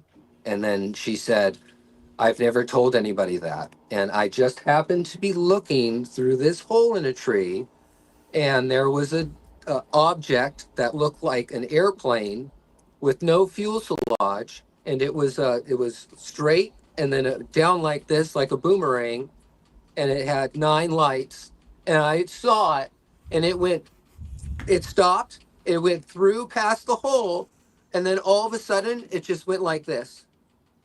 Oh, I've heard. Okay, got And I it. was like, "Whoa!" And I freaked out. I told Sarah on the phone, "I just saw a UFO," and she's all, "Oh, I bet you did." I was like, "No, That was your that was friend. That was your friend that you were having the conversation with. that yeah." I was Yeah. on the Okay, phone gotcha. when I saw it, and so I got off the phone and I immediately drew it because I'm an artist, and so I had to draw it, and so I drew it down, and I was like, "When was the last time you saw an airplane that had a light that took up the whole bottom of the wing, and all of the lights took up the bottom of the wing, and there's no fuselage, and it was flat, and it's over a construction area, just sitting there." And I was just like, I tried to make a MUFON report that I still need to follow up with, and I was flabbergasted, just absolutely flabbergasted. So I thought that was it, right? I thought, my goodness, I've never seen anything like that. And right before it left too, it kind of went up on its side and then went in. So I got a nice little look at the lights and stuff too. And I was like, wow, why would anybody risk something like that? And then how did it know I was looking through the tree just at that critical point? That was weird. So about a week later, I noticed a voice in my head right as I was closing the all the car doors here. We have a lot of homeless people, and so right before I go to bed, I always think, "Hey, are you risking anything? Is anything open? Is somebody going to go steal something from you? Go out there." So it's 10:30 at night. It was a week after this event, and I go out and I lock the doors, and someone said in my head, "Hey, why don't you go look around the corner?" And I just like stopped and laughed. I was like, "Did you just talk to yourself?"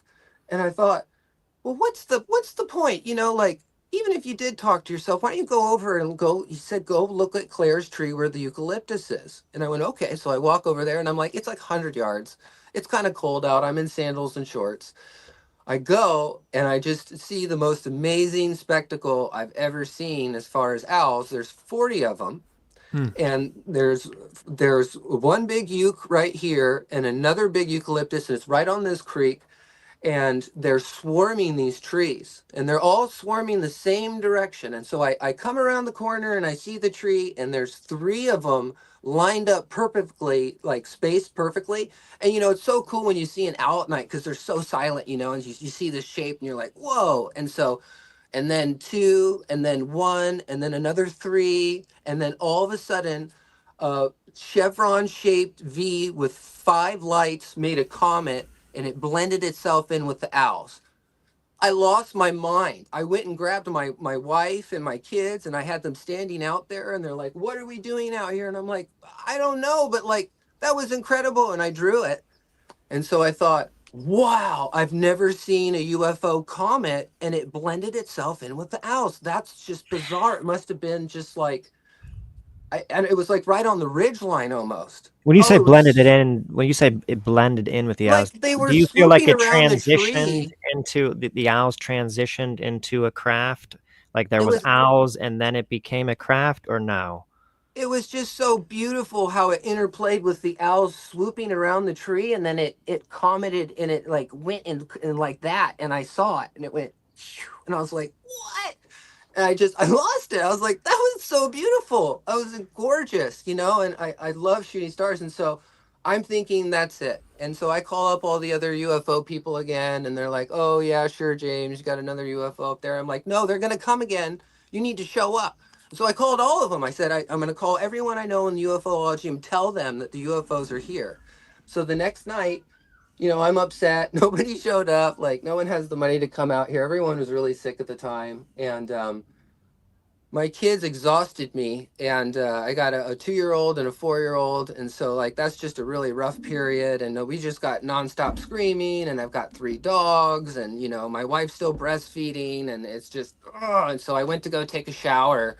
And I'm taking a 10-minute hot shower because I finally got them down at 10:30 again.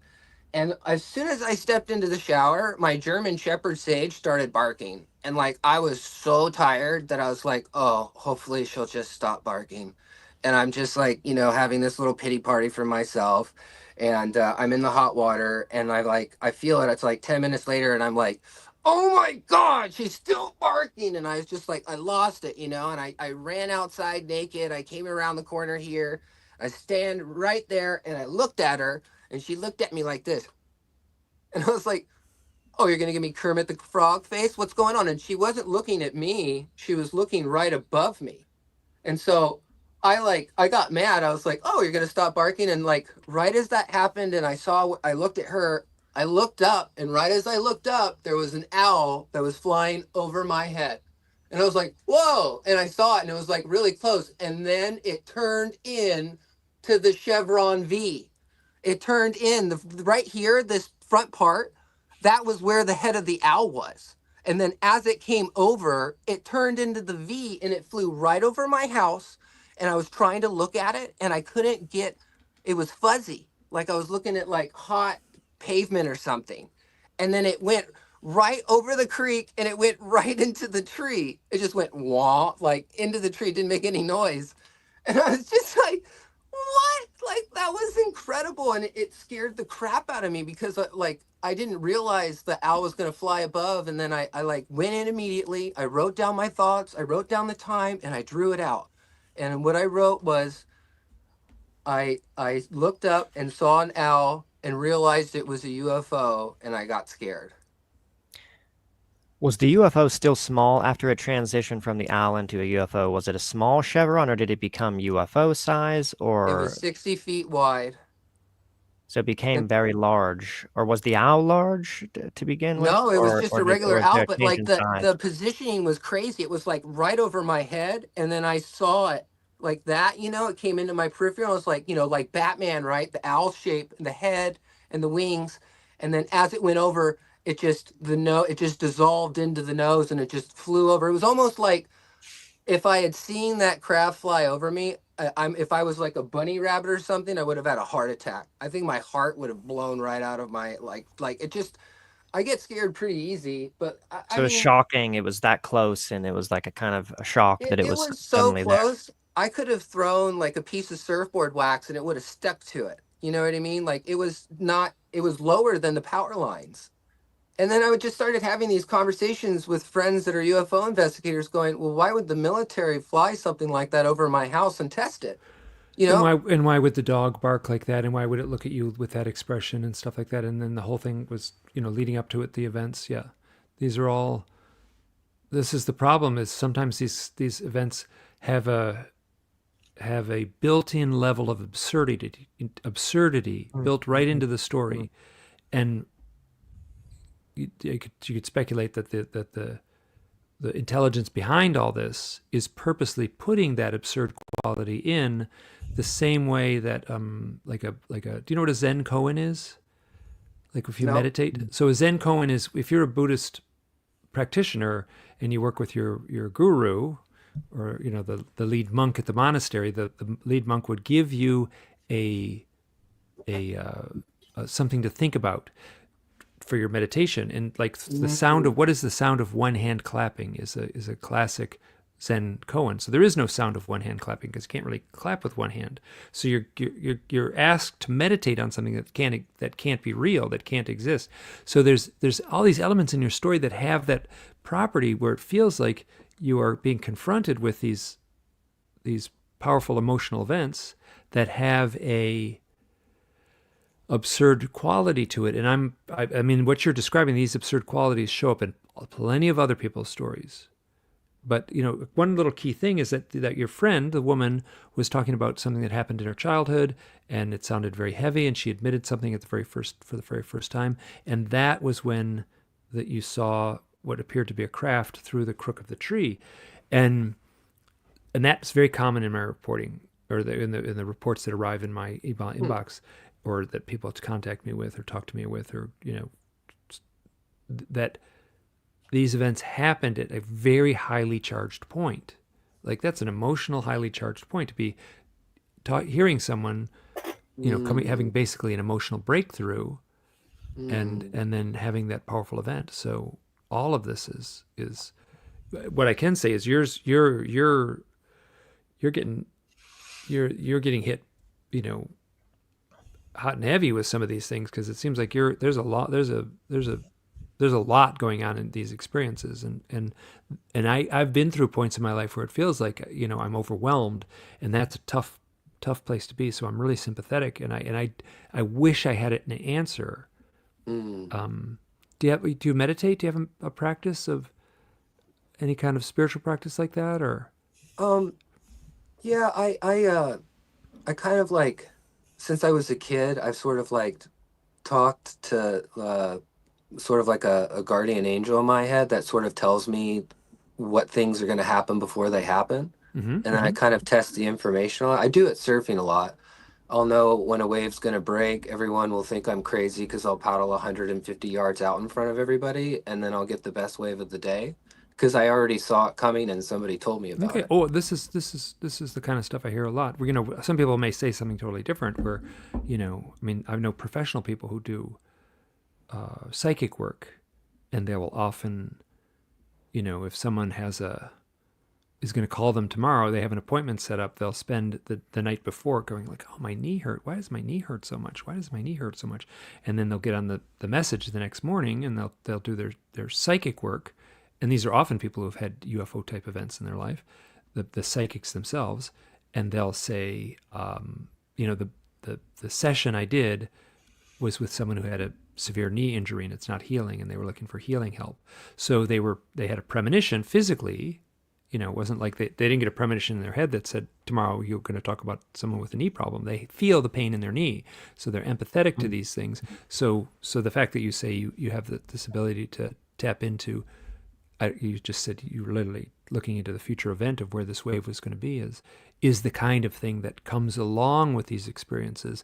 And these are also the same kinds of things that allow, let's say, the academic, scientifically minded researcher to say like, well, that can't be true, so I'm going to throw your whole story out. So I'm sympathetic because your accounts are not that unusual compared to plenty of stuff I've heard, but I recognize the just how the tension and the how it feels so overwhelming at times. So I'm very sympathetic to that. Yeah, my wife has had experiences as well, and you know, her father is also a Vietnam vet who is in special forces, who taught at West Point, and so is my father. And so I feel like she was sort of picked for me, and she's been having all kinds of dreams. And when we were at one house, we had a rainbow at one end of the room that was like 3 different colors. That was Did a you both see fog. it? No, she only saw it. I Okay. actually forgot about it. I had a researcher come over and was talking to her, and I was like, "Did that happen? I don't remember that." And so I fall asleep really fast, I and fall asleep so fast too. Yeah. and so every girlfriend I've had never does. And so, anyways, yeah, and so there's definitely like tension, and like you guys were talking about with the David Jacob stuff, you know, bringing this full circle and the abduction stuff, and you know, okay, is this something that is mundane as they just want to see what my sperm count is, and they think I'm a great genetic container for whatever their program is, and you know, there's no cancer in my family. You know, there's a lot of Cherokee that's unregistered that just no account for, where you know my family's from that area. Oh, so And you did a DNA test. I did, yeah, and I have family in the Tennessee Valley, and then there's Cherokee in me, and you know, the thing that's so fascinating is that when you are in this kind of like minute place of grayness, you tend to try to latch on to anything. You know, like in the Men in Black, they would look at the tabloids and they're like, "Well, why are you looking at the tabloids?" Well, it's the hot sheets. Yeah, You yeah, know, yeah. and so it's sort of like things get sensationalized, but there is always like a kernel of truth to things. And Um, there's fabricated reports too, so you got to be careful. So yeah, but yeah, I know just what you're saying. Yeah. yeah, and so you know, Chris Bledsoe is one of my friends, and we've I'm talked friends a with, I know lot. Chris well. Yeah. And with that whole Al thing, it started with actually me being told to text him, "How are you doing?" Or something embarrassing, sort of. And he said, "I'm doing great." And I was like, I didn't want to text that, but I did anyways because somebody told me to. Who was And this somebody? I don't know. I just there was You had a Just just your this. like thought, you had a thought in your I mind, or just what seemed like it your own just thought.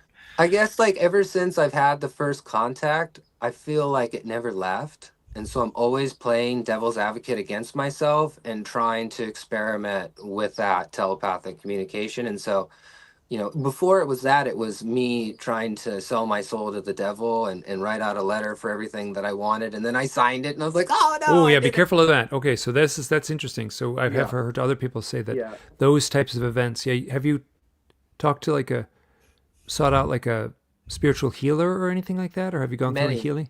many. Okay, any good luck Yeah. with those? Any? Fantastic. Yeah. Okay, Yeah. well, It's, keep pursuing that. Pull on that thread. That would yeah. be so. Because I know people who have done just playful things like that, and just like, oh, I'm just gonna, you know, and then these events start occurring in their life. Uh, so there's this blurring between, let's say magical practices and the UFO experience, and then Yeah, yeah, I've studied a lot of like Wicca and those types of traditions and find it very interesting. But at the same time, like I remember telling Chris about my experiences, and I said, Chris, why were they in that, the first experience seeing it through the tree, the crooks in the tree, like you said. Well, how did they know I was looking? And he said, well, it's because they're fourth dimensional and they can see where you're going to look before you look. And so that was really interesting. And then my wife had a dream about time, and she saw all these cubes, and I was like, well, when you saw it, what did you see? She's like, I didn't see time. I felt it. I felt time. And it was these foggy cubes and stuff. And that's actually a way to sort of explain the fourth dimension, as this like box within a box and sort of, almost like a roll of film or something. And they're able to go up past the film that hasn't happened yet, sure. whatever, through approximation or maybe some kind of amazing machine that they're working with, who knows. But the odds are of me looking through that and it being there is just, it blows my mind. But then when he says that, there's then brings a mundaneness to it. It's like, oh, okay, maybe that's not normal. Well, there's certainly plenty of examples, and we talked about a few of them earlier in this episode, where the ability to whatever's going on, this non-human intelligence or the intelligence behind this mystery, whether it's one being or a hive of beings or a group of beings or a collective of beings or whatever it might be, they seem to have the ability to just jump backwards and forwards and have the knowledge of things about to happen in time or things that have happened in ways that we simply can't wrap our mind around. So I don't even try to wrap my mind around it too much. I'm content saying they have magical abilities, and like science-minded people hate when I say that kind of stuff, but I'm generalizing just because we simply can't know what their thought processes are and how they actually perform these things. What I can say is that these things happen, and then it if you get stuck trying to say how did it happen, you can't go to the deeper question. Is like what reason does this happen? What's the message? And then there's lots of things, there's lots of spiritual practices and things where there are purposely absurd elements that we're meant to take symbolically. So you had a powerful experience with these craft, and to look at them symbolically, it's just it would be so I'm being very cautious because I don't know the entirety of your story, and I don't want to speculate on what it might be because that's not going to serve much. But the fact that you have these absurd elements within your stories is normal, and I have found that, and that's one of the problems is these stories don't have a tidy beginning, middle, and end. They often end up kind of tangled and mixed up, and that's more common than you would think. That tangled cluster of events. Well, and I've been haunted by owls for a long time too. And then for a long time, I would also, pick up roadkill. I would drive a lot between Santa Barbara and Santa Cruz, which is, right next to the Big Sur Meadows, basically on the backside. And there's like, it's horrific. There's like 15 hawks get hit a day, just on that. And so I would find owls all of the time. And I found them sort of, too on the side of the road too. I and rode my just bike kind down. of, and bury them. And then I sort of got into this ritual of trying to find the biggest coastal oak and then bury one on a full moon.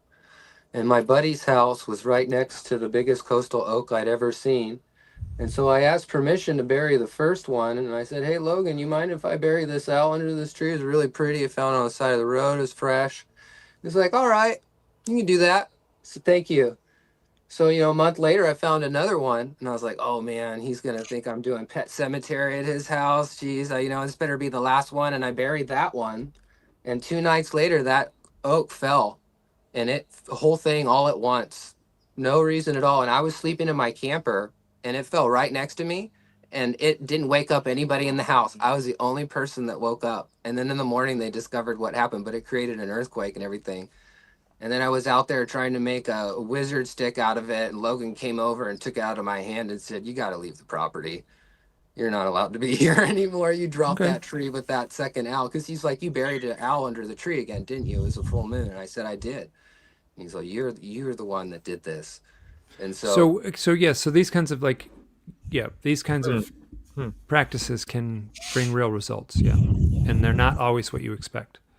Yeah, I started keeping feathers and keeping the feet and in salt, and then I would give them away as spiritual magic.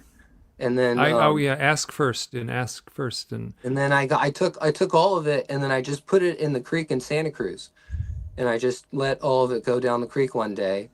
And it was that symbology of the owl. And, I felt like it kept following me. Like I kept driving on the freeway at night and hitting them. And then coming back and finding them. I had one walk across the road. And there was a semi on the other side. It was in the fast lane, and I had to hit it, and I'll never forget hitting it with the bumper and then going back and finding it. And then bringing it with me. And then my friend was like, is there a dead owl in the driveway right now? I was like, yeah, I just, hit that be thing. careful with it. This is like, be careful because you put a lot of energy into something, and you're going to get a lot of reflective energy back. Yeah. And so you're. I grew up in Virginia, hunting and fishing and stuff. And so there's something really special about burying the animal that's just going to be left on the side of the road, And so anyways, the owl thing is huge, and even at my mom's house, we were talking about UFOs and for the first time, and we were being really open about it. And she said, well, how many times have you been taken? I said, I don't know, 100 times, Mom. And she said, oh God, I don't like that response at all. And I said, I don't know. And so I said, what's going to stop them? If they want me, they know where I'm at, and they got a cell phone on me. And so the next day, she saw a big white owl, and it had killed a crow or a seagull. And she walked outside around the corner to get her cat, and it was sitting in the corner. And it flew up and it flew out with the dead animal in its talons. The cat? The owl. Okay. Yeah, the owl had a dead seagull or something. And she got on the phone, and she was like, I wasn't sure if I should tell you about this, but we just had that conversation, and a giant white owl. And then she saw a bumper sticker with an alien with a peace sign that said, we are always with you. And so my mom gets all of her psychic messages from bumper stickers off the back of cars. Okay. It's super weird. So the owl thing is I was reading in your book, and you were talking about the difference between abduction and induction. and how you had a professor, I Leo forget, in the Sprinkle. Midwest, and he was upset with you because had used the word abduction, but you defended yourself in your work by saying, well, it's just so ubiquitous at this point. How can you avoid this, giant blinking sign called abduction, right? And this is sort of how the world has taken to it. And so, yeah, I think that the owl thing is part of the induction, right? And that like all of this is like, and like you were commenting about the family aspect as well, I get that too. And sort of like this unbelievable longing to be a part of this group, but having no idea why. And so, and yeah, I don't know if you know other people that can call them up, You and call up owls? no, can call up UFOs. Oh, I know a bunch of people who claim to, and Chris Bledsoe would be one of them. Yeah. Yeah, yeah. I've only really had it happen once, and I filmed it, and at the surf spot that I go to all of the time, and then they vanished and stuff.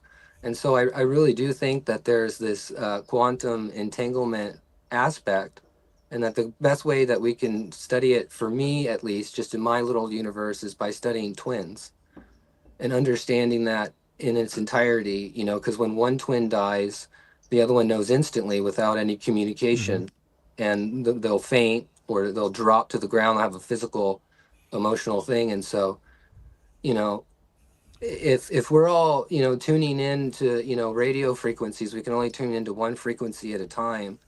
Are they trying to mentally communicate with us? And I guess in my mind, I always thought it was God. And when you ask me if I meditate, I pray a lot, but I don't necessarily believe in God. I was mostly more asking just about a spiritual practice. Yeah. So. But yeah, I meditate in the water, and like I think deeply and long about things, and almost to a point of no return. And so yeah, I really wonder if like, they're able to read our thoughts and kind of hear what we're thinking and know what we're up to. It kind of feels that way, and that the owls are some, I don't want to say surveillance, but I feel like if they were an animal to pick as far as surveillance, they got a lot going for them. They're quiet. They have these amazing eyes. They're up at the same hours as UFOs, it feels like, and then the last thing I want to say is that last night I heard owls harmonizing. And so I didn't know what was going on. And I heard a deeper one and then a higher pitched one. And the higher pitched one, its last hoot, would match perfectly with the deeper one, and they would harmonize for 1 second. And so I started researching and stuff, and they were communicating, and they were doing some kind of familiarity. They were like, there could have been mates, or it could have been like a little one or something. But anyways, it went underneath there and like recorded them and stuff, thinking about you. And I was like, I'm going to share this with Mike. This is incredible, and I'm out there listening to this synchronicity and this harmony. And then right when I went to bed, they stopped. Like right when I decided to just like leave, they just instantly stopped. And so I don't know. I've been thinking all day about owls harmonizing, and just how my heart stopped every time they did it.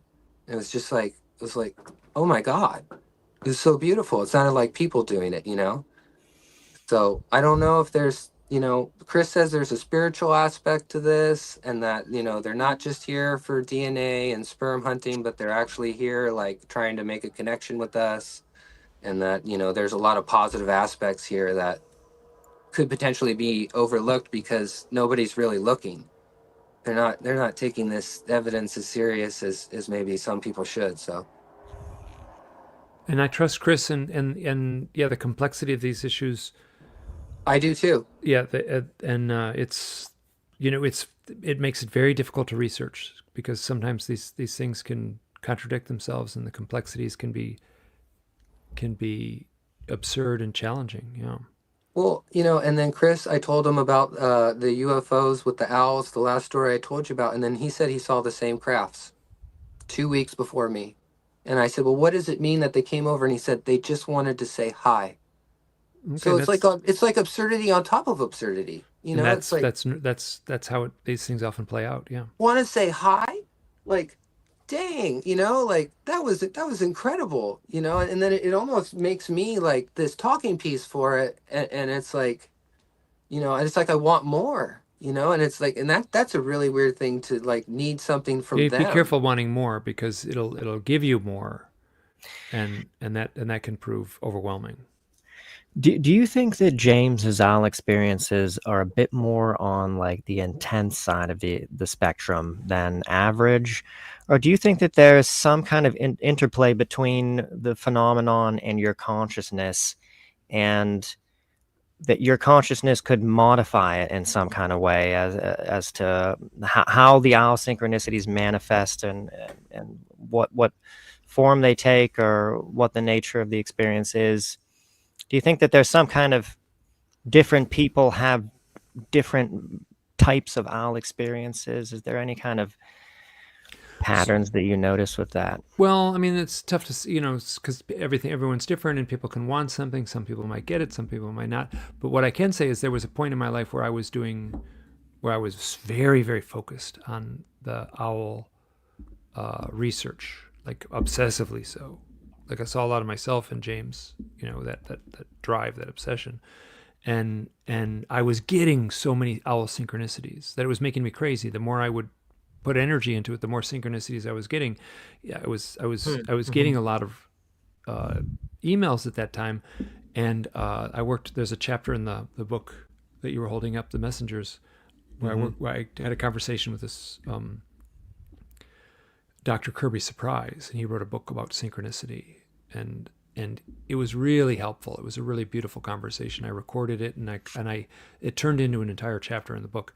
But he addressed the fact that if you put energy into a highly charged archetype like the owl, filled with mystery, filled with a mythic lineage, you're going to get something reflected back at you. And if you put frantic energy into it, you're going to get, this is more from my direct experience and as well as people I've talked to, if you are feeling frantic about these things and you put frantic energy into it, the experiences are going to reflect that right back and be frantic. There came a point when I like kind of accepted a lot of stuff, and I became a much calmer person. I have just as many synchronicities now. I can say that the synchronicities I'm having are much calmer. I'm a calmer person. I feel like I'm more grounded in my research, and I'm getting calmer synchronicities. They don't have that frantic quality to them.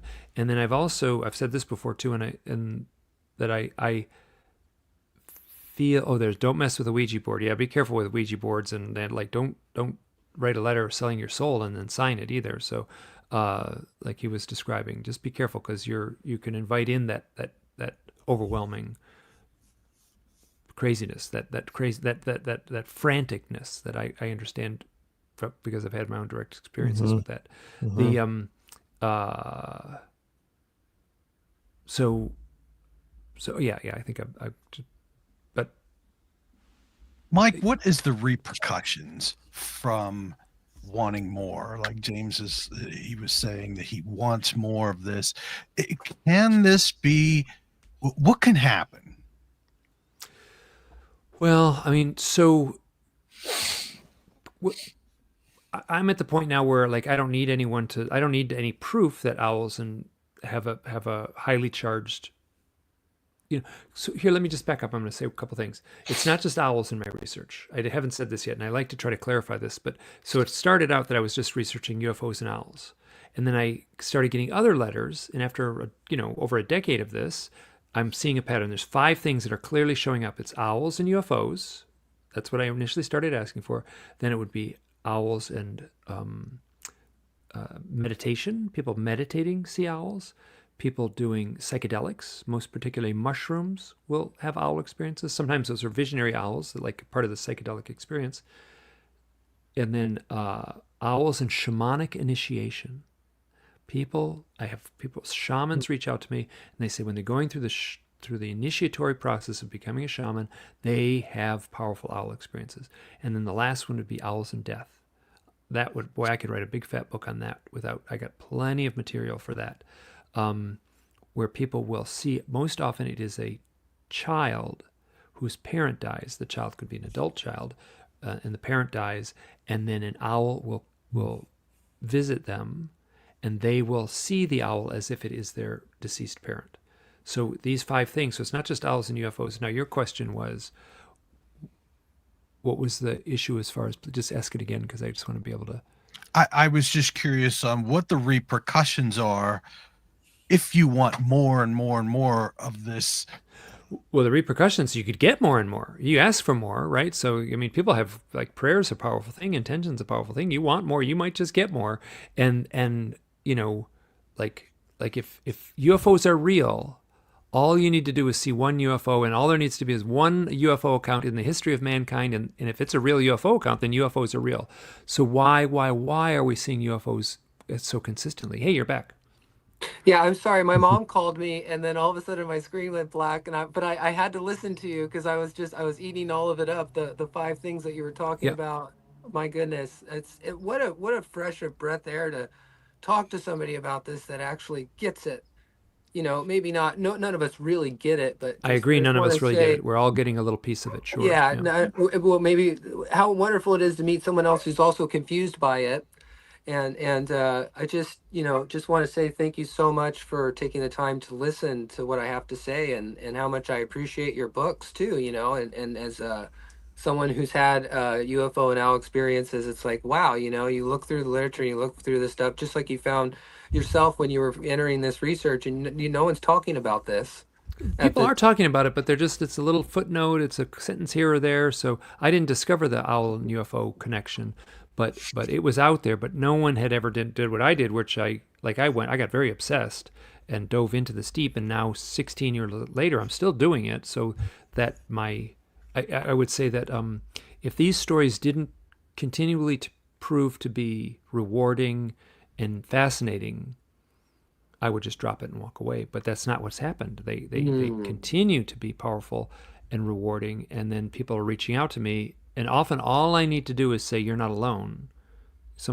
Very often these people contact me and say, like, I can't tell my wife, I can't tell my boss, I can't tell my husband, or whatever it might be, but they reach out to me to tell me, and they say, what does this mean? I say, I can't really tell you. I don't know what it might mean, but what I can say is that you're not alone. Like, I'm not a therapist. I can't offer therapeutic advice, but I can say that the story you told and the stories other people are telling, I can see the pattern having read so many accounts like this.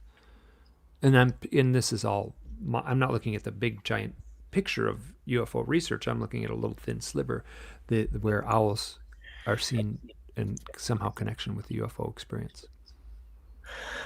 I have one small theory that I would just like to throw out there before we finish out. I got the impression from reading John Mack's book that some of these ET species want to integrate. They have a problem with the fact that we're so closed off to that dimension of things, that they want to integrate themselves into our world. Do you think it's possible that in some way that the phenomenon associating itself with an Earth species, a bird, or something natural that's part of the planet, and sort of enmeshing itself with that, in some way, in the grand scheme of things, do you think it helps somehow integrate them into our world? Or does that make any sense to you? Or do you think that there could be some... So we need a symbol, right? We think in symbols. We need something symbolic, right? So I'll, just on a really big level, like God the Father is like part of the Christian lineage. Like, God isn't then another person would say God is the all, God is everything, but that's not how it's phrased in the symbolic way. It's God the Father. God isn't the Father. God would be this all, but we can wrap our mind around a father figure. The Father provides. The Father has a role in a family that's different than the child. So we're looking at that symbolically, which is exactly what humans do. And so the owl, like, we need a symbol, and that symbol, like, I'm convinced that, I told the story about the owls and death. Like, I'm convinced that owls have been showing up around the time of death since the dawn of man. I simply can't prove that. I feel strongly, it's a feeling, not a knowing, but I sure feel strongly, because the folklore all over the world, owls and death, it's not bunny rabbits and death. It's not, it's owls and death in the folklore. And so something must be happening within the human experience that had generated that consistent mythology and folklore. So um, what is happening is the big question. Why do our dreams show up so symbolically? Reality seems to be mimicking the process of the dream collectively. So the owl would and I'm saying this because I've heard so many stories about people whose someone has died, someone close to them has died, and then they are visited by an owl. That is the pattern I'm seeing. The folklore is often the owl will come first as a harbinger of death, and then the person will die. I have very few stories of that. They are That's far interesting. outnumbered. I wonder if by- that's changed. I wonder if it used to be like that, but now that, like, do you notice that too? That have you noticed at all since you've been tracking this more than anyone else? Some kind of evolution happening with the owl synchronicity phenomenon. Do you feel like the stories that you hear now differ, or is there any different pattern emerging that was not there previously?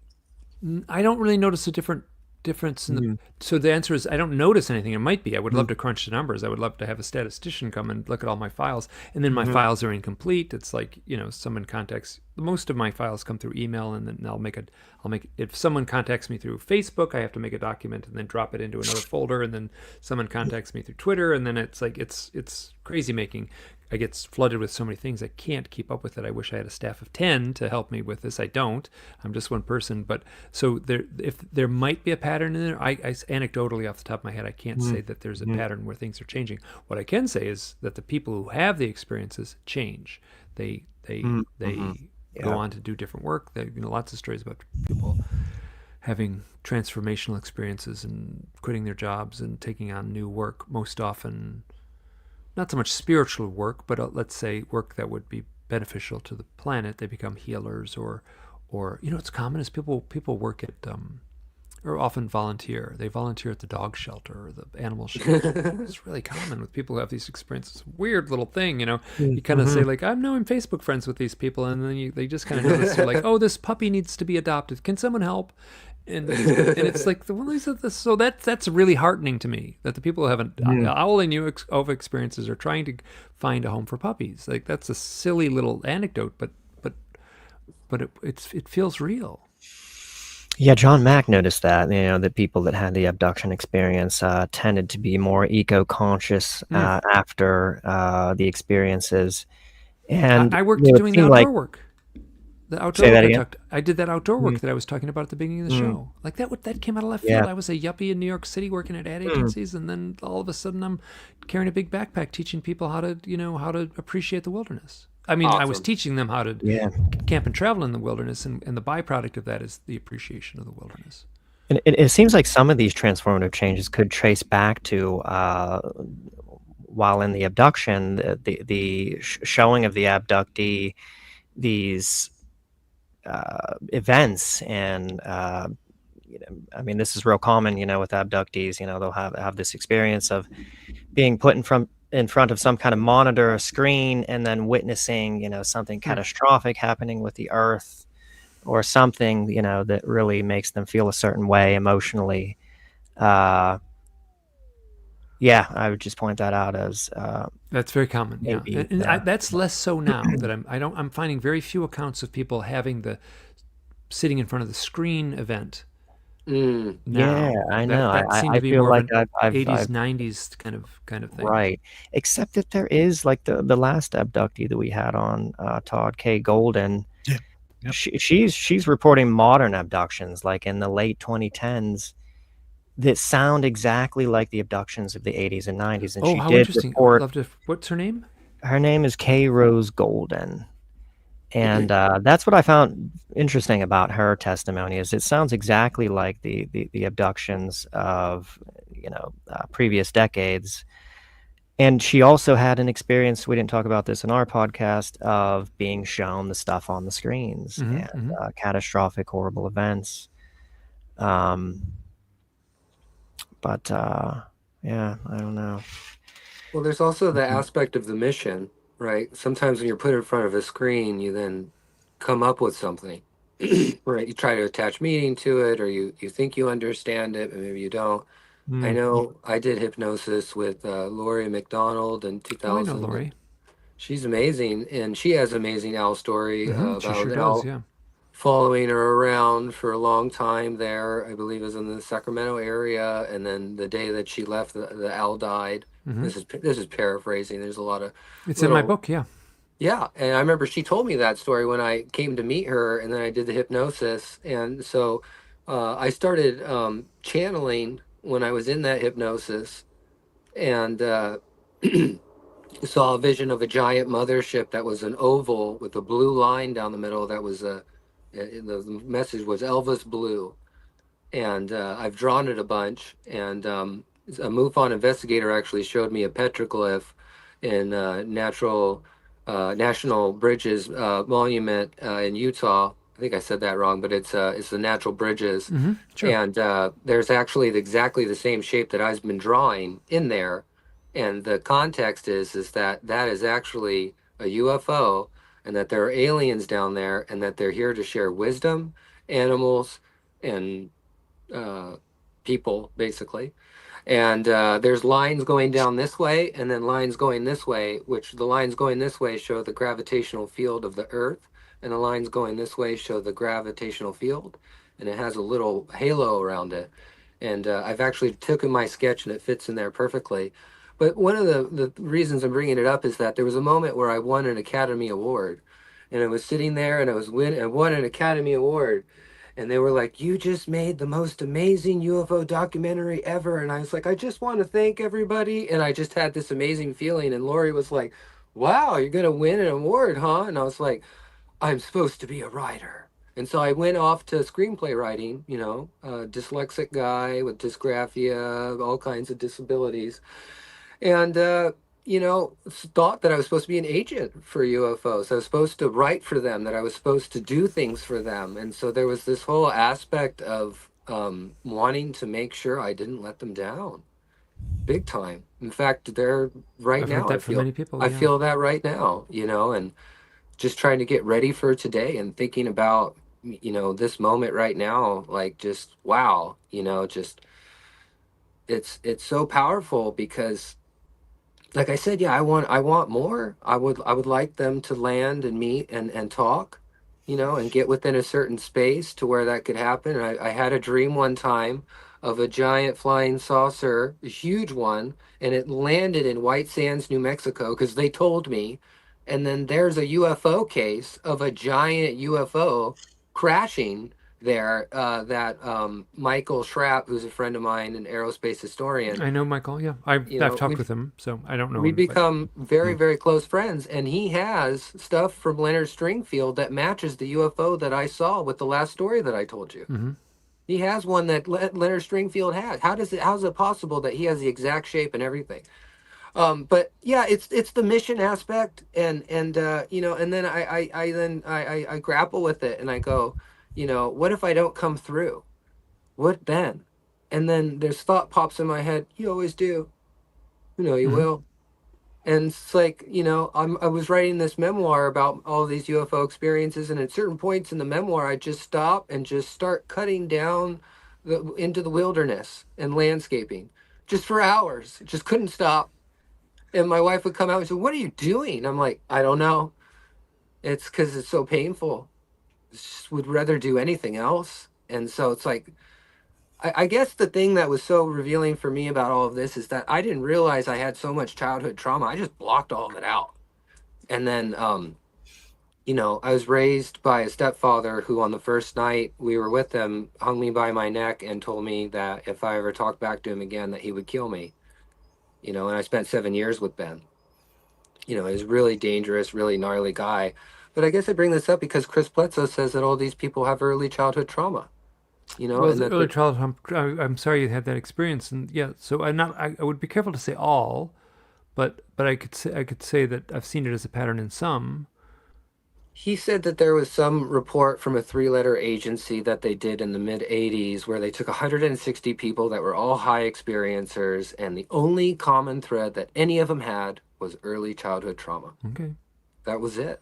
And I've And gone through my life very, very, very carefully, trying to see, but there's nothing that indicates trauma in my life. Well, what's so like funny that. is I've is had that other that experiences as a grown-up that proved to be very traumatic, but they weren't trauma childhood trauma.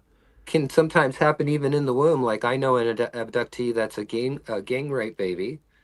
She'll tell you that, and you know, it just there's these certain levels of just suffering. That one time a friend said, maybe you were suffering so bad and you were so alone. The only people that could reach you or hear you were, you know, the people in the stars. You were sending out like a message, that trauma, especially with somebody who's already really psychic, Mm-hmm. that would also like trip certain things and target you a lot easier. But then, you know, I think that this abduction stuff is never one person, one generation. To say that would just be like throwing out all of human history. A lot of the intergenerational stuff is fascinating. Like my mom saw a UFO in Greece in 69, and she was with 60 people, and she said it went like that and did right angles, and she was the only one that wanted to talk about it. And so, you know, had massive, massive early childhood trauma. And, you know, as far as I'm concerned, my mom's a psychic. You know, even my hairdresser for my mom, she called me up and she's like, I just wanted to let you know that your mother predicted the man that I was going to be with and all the kids and when they were going to be born. Mm-hmm. It was like a random message from like an old girlfriend who I'd hooked up with my mom to get a haircut. And she's like, I just want to let you know, I've never talked to her again. And so it's interesting because like I don't think that she'd be a good candidate to talk to these things because she's scared of this stuff. She's petrified of it. So it might choose different generations more than others, right? And sort of because I mean, if I was going to do this and I was them, right, I would want to find somebody that would be friendly, right? I wouldn't want to like, you know, I really do think that there is a hybridization quality. And like for me, there was a huge obsession afterwards in understanding CRISPRs, understanding genetics, right? And one drop of DNA is enough material in there that's like more than all the stars in the galaxy. You know, just the immensity of what is in our veins and how little we understand how precious that is.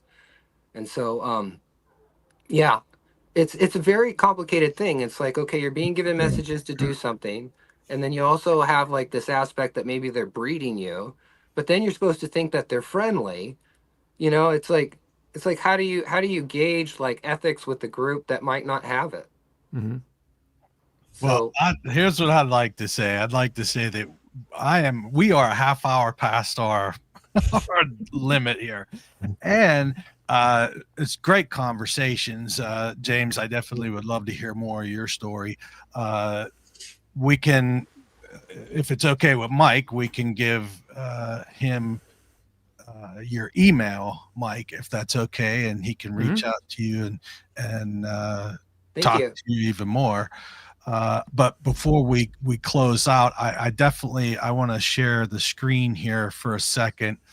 And I want everybody to know that if they go to Amazon and type in Mike Clelland, your books will pop up. Very interesting stuff here. The Messengers, this is your first book, right? Yep. Owls, Synchronicity, and UFO Abductees. And I'm going to remove that one, and I want to share the screen for one more. And that is for this one.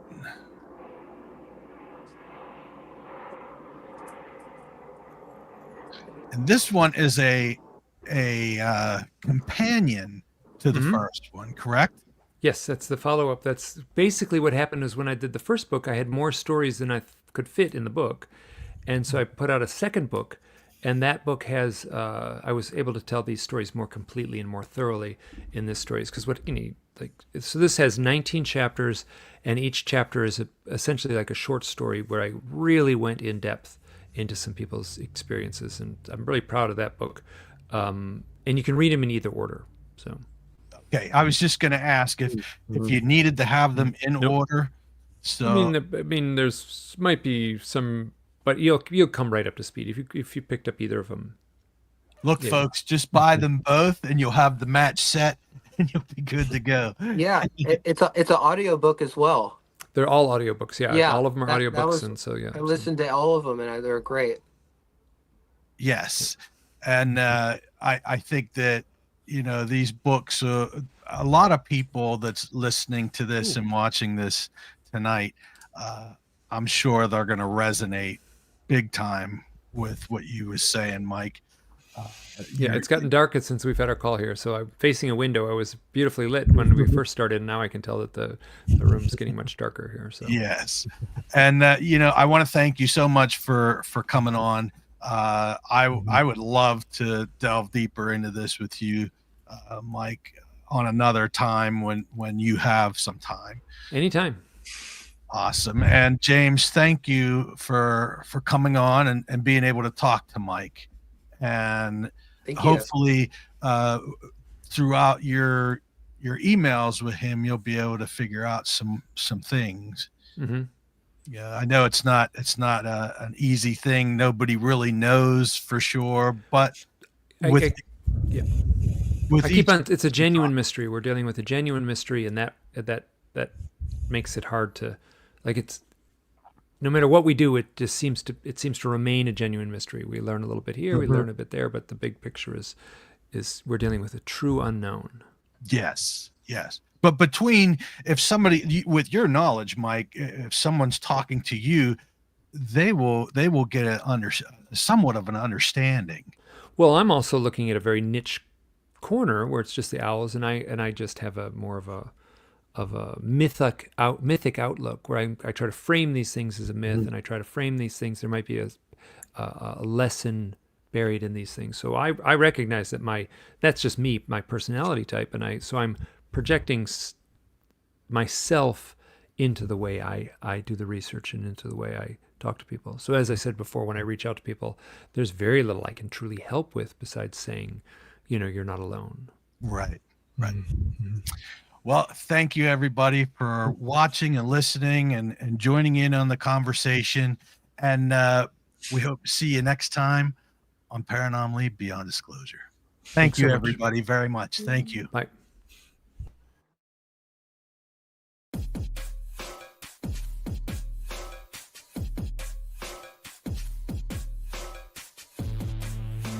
Thank you for tuning in with us tonight. We hope you enjoyed this episode.